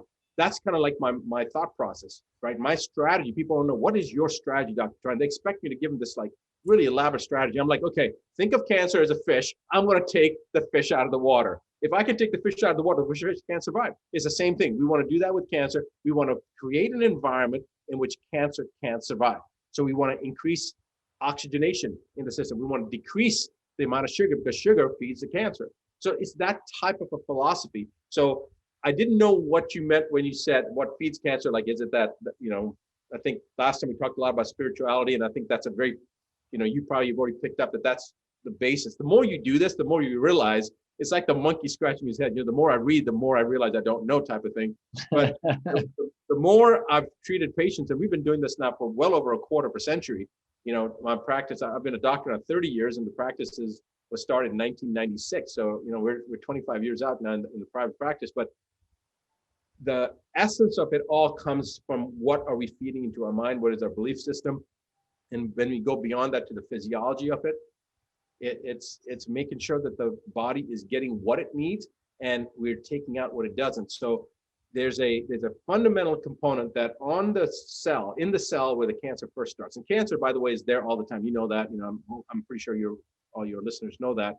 It's our immune system is checking constantly and making sure it's creating a shield, if you will, of preventing the cancer from becoming rampant. Okay, it's at the certain point when the immune system can't keep up with the normal disarray in the cells, or the dysfunction of those dysfunctional cells. That's when cancer becomes a cancer. But when it's picked up on a PET scan or a CAT scan or a MRI, it didn't start last week or last month. It started, a year, 2 years, 5 years, depending on the type of cancer. So it's like, it's reminding, the analogy just came to me, which I think is perfect. I haven't thought of this before, but I think it helps explain to people, right? It's like, if you've ever played Tetris, right? Your immune system is like putting all the pieces into place, and the timing is fine. And it's like, okay, it's doing its job, no problem. And when the immune system gets bogged down, or it's not functioning properly through toxins, through negative belief systems, through poor environment, through all the different causes that are leading to the immune system dysfunctioning. Fear, we know emotions literally inhibit the immune system. Negative emotions, fear, stress, doubt, worry, anger, all these things, literally anything that turns down the immune system. And then that Tetris goes, the cancer goes, and it all just, you can't keep up with it. The immune system can no longer keep up with the cancer, and that's when the cancer grows out of control, right? Actually, that's a beautiful analogy, but I'm going to change it slightly. So, this Tetris, every time you get the block there, it drops. That's the immune system taking care of it. Yes, there we go. As soon as it gets locked up and starts building up, the immune system can't handle it. And then think of that as the cancer, the buildup of those blocks, because it can't block, because there's a gap down there and it will not go down. That's what cancer is growing, literally like that process until the game's over. That was a great analogy, though. I just kind of changed it slightly. Thank you for finishing it, because I clearly haven't played Tetris in like 15 or 20 years, but I knew the analogy was right. I just was missing the couple pieces there. So I'm glad you brought up the number one cause we need to be, what's feeding cancer is environment, right? It's both environment that is causing cancer cell growth, cancer cell proliferation, but it's also environment that is removing cancer cells from our body. Right. And so you already talked about, I totally agree with you that the mindset, the emotions, your spiritual connection, spiritual beliefs, relationships, everything really directly involved with mind, emotions, spirit I would say is 80%. Right. 15 years ago, I would have said it's 100%. A few years later, I would have said it's 20%. And then later is like you said, the more you know, the less you realize you know. Now I'm really at the point where I really think that is 80%, and 20% is everything else. It's the diet, it's the nutrition, it's the treatment, the different technologies, the supplements, all of that. All that stuff's important. But without the mindset and the emotions and all the aspects that actually regulate your immune system and the environment that the cells live in, without that, you can take all the supplements in the world. In many cases, they're not going to do the job fully. Yeah, it's just going to be temporary. You're going to have to deal with the relapse and the cancer coming back unless you take care of it at the source. And it's interesting that when you were talking about the environment, let's talk about the cell from a physiological level for a second. There's one of two things that's going on. So that cell, where the immune system is constantly monitoring all the cells in the body. And when a cell becomes disrupted, then the immune system takes care of it. So what exactly is causing this disruption? So when you've got that cell, there's one of the, like, if you were able to trace back anybody's cancer, whatever kind of cancer, the first cell that became disarrayed, that caused the disruption, that caused that cancer. Because obviously, from the moment we're born, we've got cells that are abnormal, the immune system's taking care of it. But let's say we trace back to the first cell of that particular instance that actually then now yields cancer. If you go back to that cell, whatever that cell was, either one, there was some type of a toxicological insult to that cell, i.e. heavy metals, persistent organic pollutants, some type of a pathogen, electromagnetic field disturbance, whatever. There's something that happened on that cell that caused that, or instead of the toxicity assault to that, or the other thing that could be is that there was some type of a depletion of a nutrient, a vitamin, a mineral, a cofactor, an enzyme, something. Usually it's a combination of both those things, right? It's both those things. It's like that Tetris thing you're talking about. It's usually not just one block that blocked it, because then you can kind of keep things going on another one. It's usually a combination of a couple that, you miss one here, you miss one there, and boom, it starts locking up and it starts growing. Well, that really is a good analogy with the Tetris thing. Hey, look, we can both contribute to that analogy, sharing it from here on out. I mean, we both put together a great analogy to share. I think now we just share that with millions of people, and everyone understands what cancer is. Right, that's right.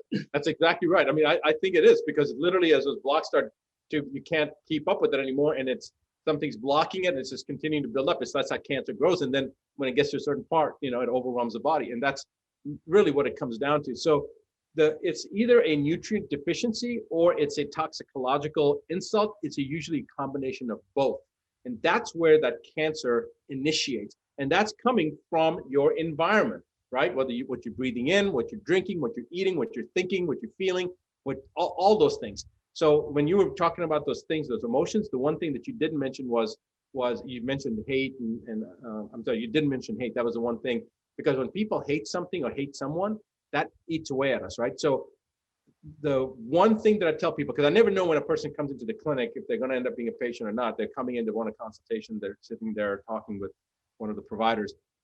When I'm doing the consultation, I always tell them that the one thing that they need to do, regardless of whether they come to us or go anywhere else, is they need to forgive. Well, what do you mean I need to forgive? You need to forgive whoever. Well, I'm not carrying any kind of grudge against somebody. We're all carrying a grudge against somebody, whether we know it or not. I mean, it may be the kid that stole your milk money when you were, 4 years old, but still, just make a list of everybody and start forgiving them. And not forgiving them like, God, I just, okay, fine, I forgive you. No, not like that. Like literally forgive them, like set that free, because it's not whether the person deserves the forgiveness or not. It's whether you deserve to carry that pile of manure on your back for the rest of your life. And that's been causing this agony that, that person should have, forgiven me. Or that, in fact, they did a study and they polled people and found out, how many people, the exclusion criteria was, inclusion criteria was basically if somebody felt like there was something that somebody owed them an apology for. Then they took those people, documented that, and then they contacted the person that they felt that they deserved, like the group A that they deserved an apology for.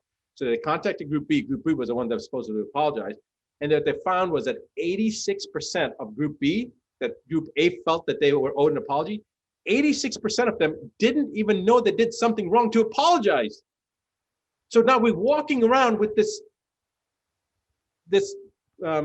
issue in our own heads, that this person should have owed me an apology. And that, like my mom, before she passed, she had cancer. She had 3 different types of cancer, and I treated her for 3 different types of cancer. And she did great each time, but then after she finished the treatment, she would go back to the same exact problem that she was doing before, the same lifestyle. It was like, why are you doing that? Well, the 3rd type of cancer got her, but her sister, my aunt, who raised me for a while, she raised me when I was like 8, 10 years old. They hadn't talked for like almost 2 decades. And I'm talking to my aunt, and I'm talking to my mom, and my aunt says she's going to come and see my mom. And so I asked the question, why aren't you talking? My mom couldn't remember, and my aunt couldn't remember, but it was important enough that they still weren't talking, right? So this is a type of inertia that we end up creating for ourselves to overcome. So it's very important for us to understand that this dynamic we're talking about, it's on the cellular level, it's either something that shouldn't be in our bodies or something that we need in the bodies. And it's the same thing when you look at the whole body, it's the same thing. It's either something that's eating us or something that we're consuming that we shouldn't be consuming, right? And I'm not talking about food. It's like that anger, hate, fear, lack of forgiveness, whatever it is. And so if it's not eating you, you're eating it type of thing, right? So what we have to remember is that it's really comes down to, it's all about the environment, and you got to safeguard your environment. That's what cancer is. It's a dropping the, what's the word when you're watching, not surveying, but you're when you're watching something, but you're protecting. Like observing? Yeah, but it's like, when you're doing it from a protection standpoint, surveillance. It's a surveillance issue, right? If you allow these other things to come into your body, you are dropping the surveillance of your immune system's ability the surveillance that your immune system is covering you to protect you. That's what you're really impeding. So it's not like all of a sudden people say, well, it's a genetic disorder. No, cancer is not genetic, guys. It's no more genetic than is, anything else. And the genes don't regulate your outcome. Remember, it's the proteins that the signals, the proteins are expressed based upon the signal that is received by the gene. And it's the gene that's now creating the protein. And we blame everything on the gene, but it's the signal that's the variable, not the gene. Because when the signal hits the gene, it becomes different. You can have the same gene, but it expresses multiple different proteins based upon the multiple different signals it gets. So that's why we have to make sure we protect that signal. That signal is the environment. Whether it's a thought, whether it's a chemical, whether it's a nutrient, whatever it is, it's that signal. That's what you got to remember.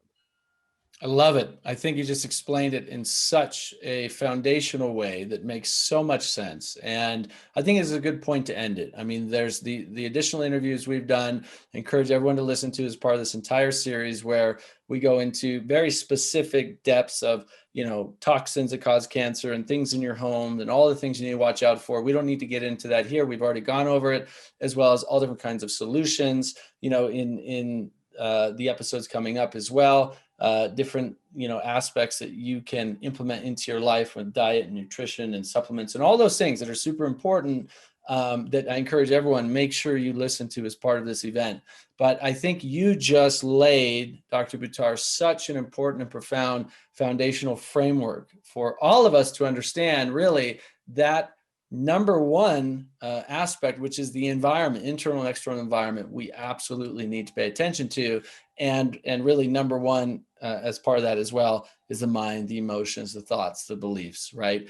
Because that's going to fuel and drive everything else. So thank you for that. I think what you've just done in laying that groundwork is critical to all of us, understanding not only how to prevent cancer, but, give us the best fighting chance to reverse cancer. So thank you so much for that. I truly appreciate it. Absolutely.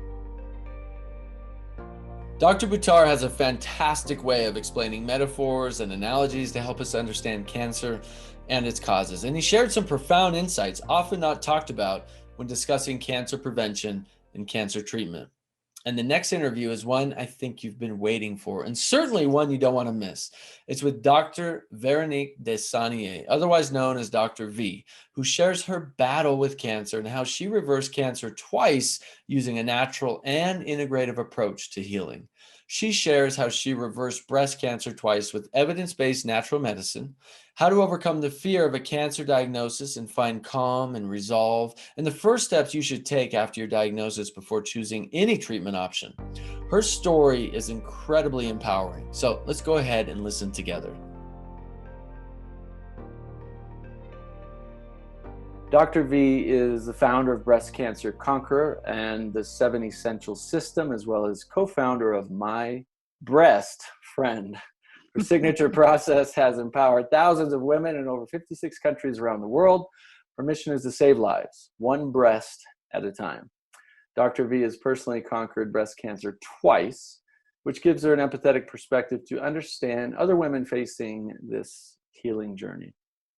Her signature book, Heal Breast Cancer Naturally, is the #1 Amazon bestseller in 10 categories and in 5 countries. You can learn more about her great work at breastcancerconqueror.com. Dr. V, it is so good to see you again. I know it's been a while. Thanks, Nathan. Thanks for having me. I'm really excited about this symposium and the message of hope that you'll share with millions of people around the world. Yeah, thank you for all the great work you do and for being here to help inspire people. I'd like to dive right into your own journey. Let's start, if you will, sharing what it was like for you when you first got cancer. What was that experience like, hearing those words, hearing that diagnosis? What was that like for you? Well, like most women, it was pretty shocking. Not anything I expected. I was a wellness warrior. I was in practice for 23 years, and I was in the shower getting ready for work, doing a breast self-exam, and then bam, felt that lump that changed the course of my life, personally and professionally. And, I had to ask myself the question, how could somebody like me develop breast cancer? I ate organic before organic was in style. I exercised. I was under chiropractic care. I thought I was doing everything right. And yet here I was facing this diagnosis with breast cancer. And it was pretty humbling, pretty shocking, but it definitely brought me to my knees. And I went down that journey of lots of reflection and prayer and meditation, trying to understand. I mean, the big picture, I knew that cancer is just a symptom, it's not the cause. But I had a difficult time understanding how someone like me could develop breast cancer.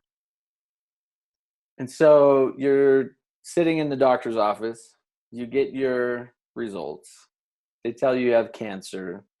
What goes through your mind in that moment? Well, interestingly, it was a friend of mine who was a medical doctor, and he, at the time, looking at 2004, he was working with patients, holistically, integratively, before it was, much more popular. And I already had a sense. My gut told me it wasn't right, and I kind of had a good hunch of what I was dealing with. And when he said those words, it was, well, I kind of knew anyway. So like, what do we need to do? What do I need to do? I knew what I needed to do on one level, but it was good that, I had kind of an objective person who would be able to kind of, move some of that maze of information that we all go through, that overwhelm and that confusion. So that was very helpful at first. So it sounds like you were pretty, empowered right from the beginning, solution oriented, like, okay, it's time to do something. Versus, a lot of people are in the shock phase, which is like, oh my God, why me? What is this? So it's like, just total shock and fear and anxiety. Did you have any of that fear and anxiety, or were you just like, boom, straight to solutions? Well, I have to say, I'm sure the first few days, I had to let it sink in. And I had seen in my practice what traditional medicine, conventional medicine did to people versus those who chose evidence-based natural medicine. And I had so much confidence in the path that I was going to take. I know the body has an amazing ability to heal given the right circumstances and the things that you do for it. So once I let that settle in and I said, okay, like you said, bam, what do we need to do? What's the game plan? So that's a huge blessing for you, is you have all this experience, this wisdom, this knowledge of natural medicine, of, the cancer is a symptom of a deeper underlying cause. Like, you already know all these things, which is a strong foundation for you, right? Some people tuning in, they might be on the same level, but still dealing with some fear, some anxiety, and other people tuning in, they may not know any of that and are just in total shock and awe. What words of advice do you have for people who, have quite a bit of fear and anxiety still wrapped around their diagnosis, and maybe don't have that strong foundation like you had? Well, when you hear those words, you have cancer, the first thing that comes to our mind is what? A balding, sickly person struggling to stay alive, because that's what conventional medicine has done to people, right? That's the image that we think of right away. Cancer equals death. Right. And so, my suggestion is to recognize that this is not an emergency situation. It's not like you're dying of a heart attack. You have time to really look at your options, get another opinion, do your research. Don't just rely on another person's opinion about what you need to do. Take responsibility for your health. And cancer, as we mentioned, is a symptom. It's not the cause. So your lifestyle and everything that you've done to this point in your life, physically, mentally, emotionally, spiritually, has led to this turning point in your life. And you have a choice. You can be bitter, you can be better, right? You can be a victim, you can be a victor. So it's really about, taking that responsibility. And the good news is that since you had a measure of responsibility in allowing the cancer to grow in the first place, then you have a lot of choices and a lot of things that you can do to reverse that. I mean, that's the great news, because once you understand what cancer is and what cancer is not, then that fear just dissipates and melts away.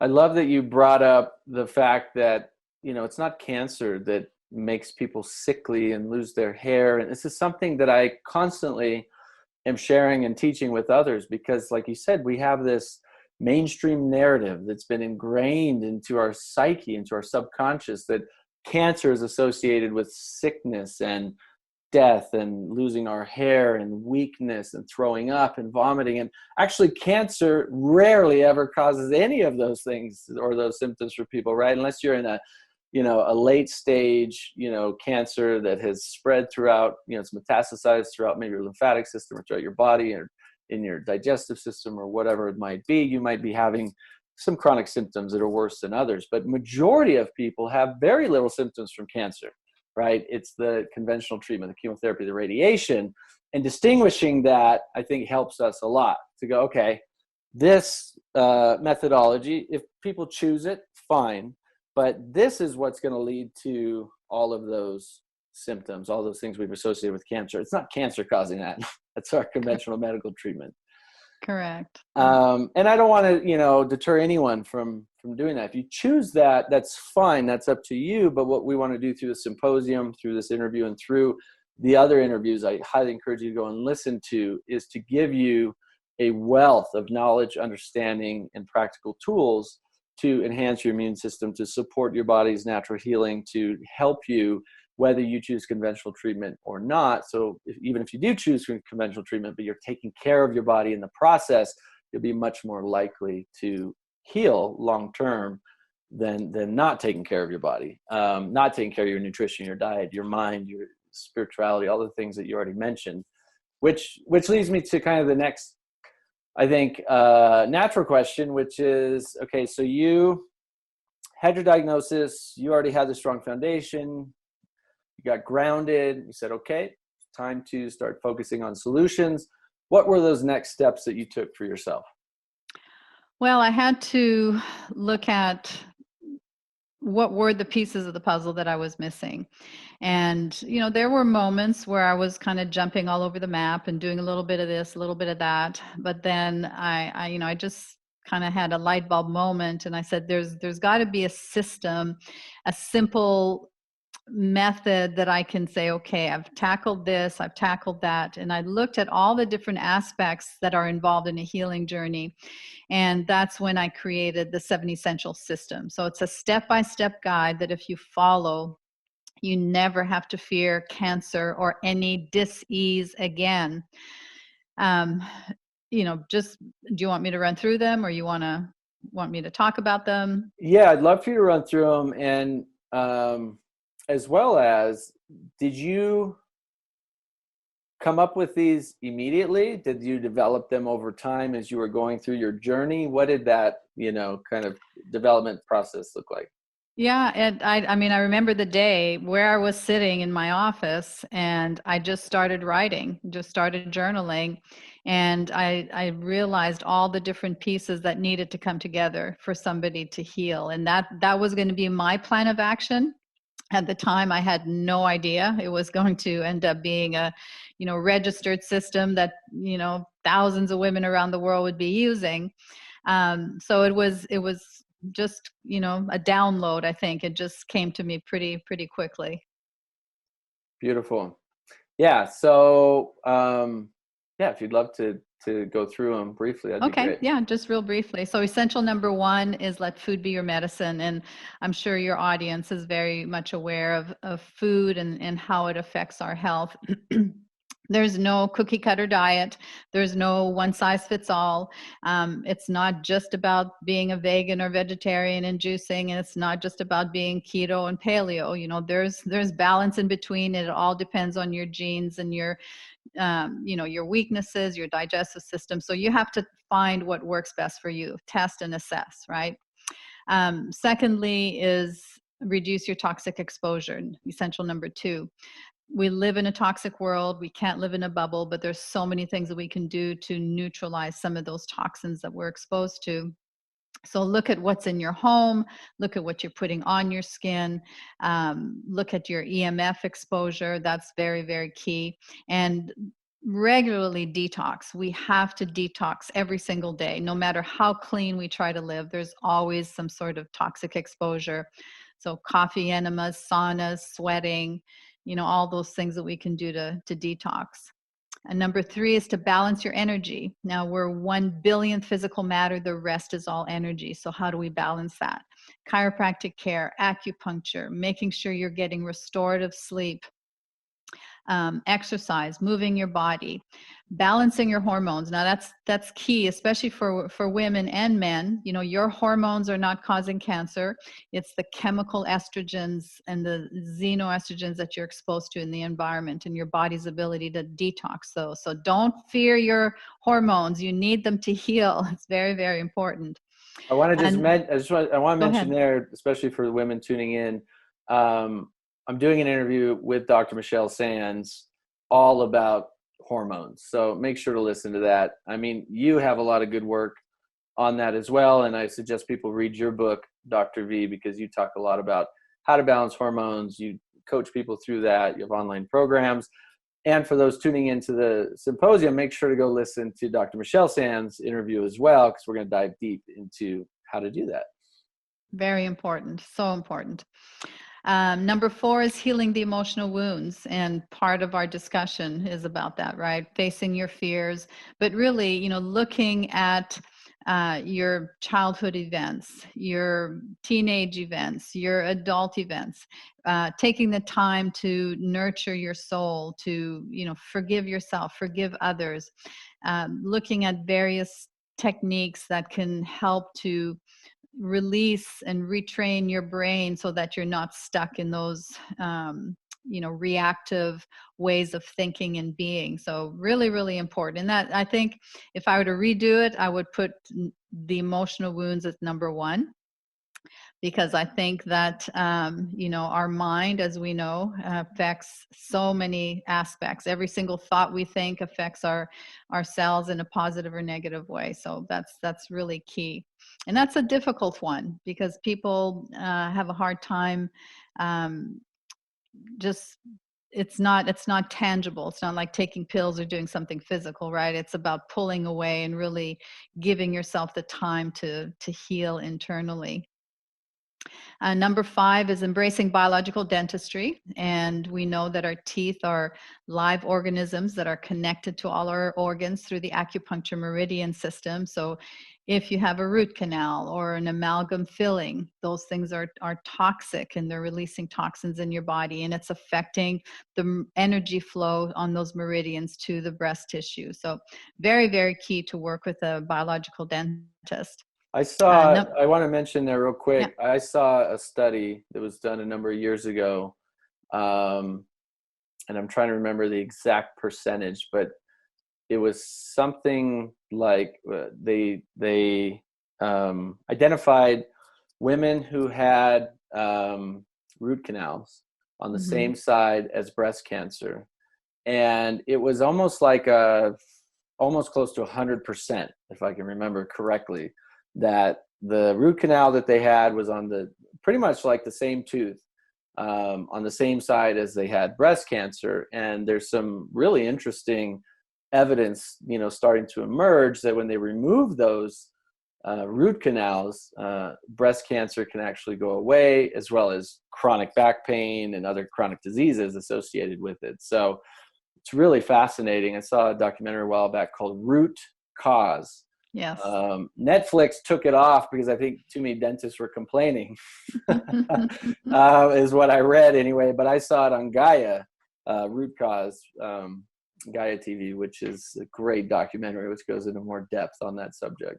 Yeah. They interviewed a lot of doctors from all over the world, and unanimously they agreed with the root canal amalgam issue on those meridians. All right, so where are we? And number 6 is to heal your body with therapeutic plants and herbs. And this is often the number one question that we get. What can I take so I can kill this cancer and boost my immune system? And again, there's no cookie cutter, formula. It all depends on, the type of cancer, all of those things. And we do recommend specific kinds of testing to be able to determine which supplements are going to work best for you. So whether you do bioenergetic testing or the RGCC grease test to see exactly which supplements are going to target the cancer and boost your immune system. But some simple key things is, your vitamin D level. That alone can reduce your risk of recurrence and developing breast cancer in the first place by 83%. So make sure your vitamin D levels are optimal. Make sure you have plenty of iodine, trace minerals, magnesium, zinc, selenium, all key components of the immune system. And there's, all kinds of formulas. And you can, read the book, go to my website, and there's all kinds of information you can get there about that.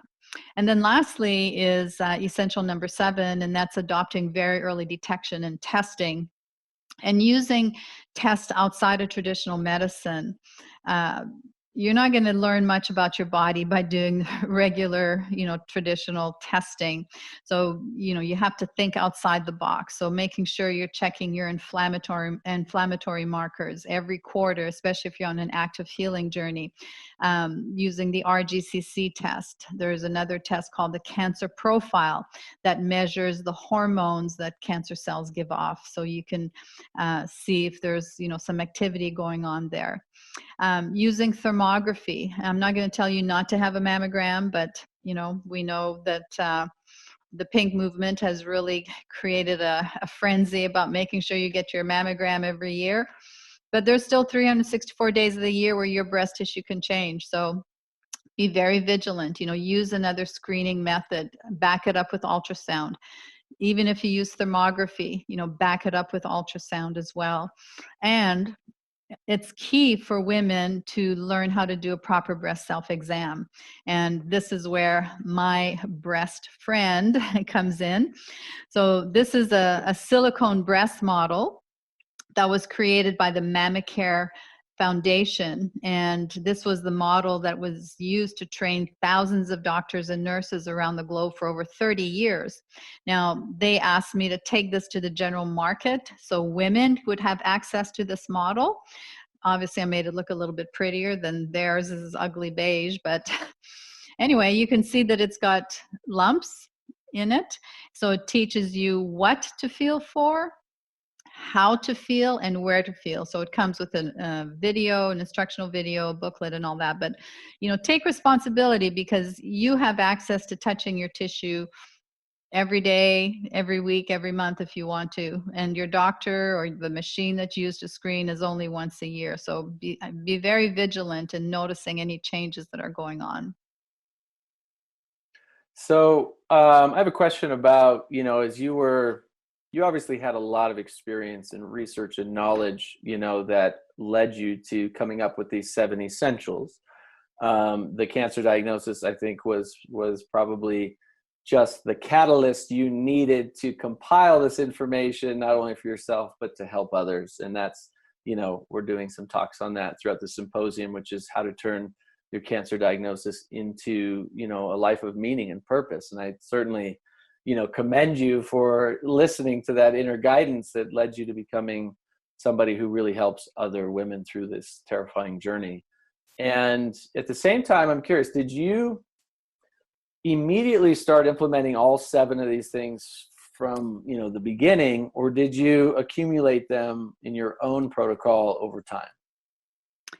Well, a lot of these things I'd already done. So the dental aspect, I had my amalgams removed in 1990, early 1990. So, there was just some things that I was already applying and doing. But I think the process of putting it all together in one system just clarified things for me. And as I started sharing this with my patients, it just seemed to click for so many of them. It was simple because they could connect all the dots and see all the things that they had to work on. It wasn't just nutrition, it wasn't just detox, but it was the whole thing put together in one package. So did you use any conventional medicine at all, an integrative approach, or did you stay all natural? Yeah, no conventional medicine at all. No chemo, no radiation, no surgery. Obviously, I used, blood work, and I did a lot of IVs and, integrative things like that, but nothing conventional. And how long did it take before you had cancer-free? So 2004 through 2006 was my first healing journey. Then, big surprise, I was 5 years into coaching women who had breast cancer. I was known as the breast cancer conqueror. So this was 9 years after, my first healing journey. And, again, I knew, I wasn't feeling well. I was overworked. I was taking on all this energy of women with breast cancer, wasn't sleeping well. I was stressed. And, I just created the perfect storm for cancer to show up again. Yeah. And that was tough. That was, I think, harder than the first one because of, who I was and in the public space. And obviously I didn't say anything to anybody except my, close friends and immediate family. So for 3 years, I diligently worked and applied. And I realized that there were more emotional things that I had to work on. And I think my biggest takeaway from that healing journey was self-care and learning to say no and setting boundaries. And, I don't have to live with my nose to the grindstone. I can be calm. I don't have to be stressed. If I made myself a promise, when I feel myself getting stressed, I pull away, shut off the computer, take some time for myself. And that was really my biggest takeaway, is to learning to take care of myself. And then that cancer went away? Yeah, 2018. Yes. So 2018. So yeah, And be that going on was 3 years. so 3 years. Okay. So the first was a couple of years, and then 9 years later, second diagnosis took a little bit longer, but you're probably wiser and healthier and happier than you were after the first one. Yeah. Absolutely, absolutely. I say that I'm, happier and healthier than I've ever been. It was a long journey, a long process. But I rearranged my life. I stopped doing personal coaching one-on-one. I trained other coaches. I just, set more boundaries for myself and just shifted everything from a work perspective, worked a lot less than what I was doing, and just found joy. I mean, I love this saying from this book, Getting Well Again. I forget his name. He was an oncologist, radiologist back in the 80s, way ahead of his time. And he said he found that cancer patients needed to do more things that brought them joy and less things that brought them pain. And that was really key. And recognizing that cancer is a message of love. When you're in it, it doesn't feel like that way sometimes. But if you keep asking yourself, what is the gift? What am I learning here? What is this tumor? What is this lump telling me? What can I learn from this? How can I grow? Then, those are the answers that'll come to you. And it's transformational, because it's not just getting rid of the lump or the bump, right? It's about transforming your whole life, physically, mentally, emotionally, spiritually, so that old life that you had before is gone. You have evolved into a happier and healthier person. Yeah, I think that's, the biggest takeaway here for anyone with a cancer diagnosis, or if you're dealing with fear or anxiety around this, is there is hope.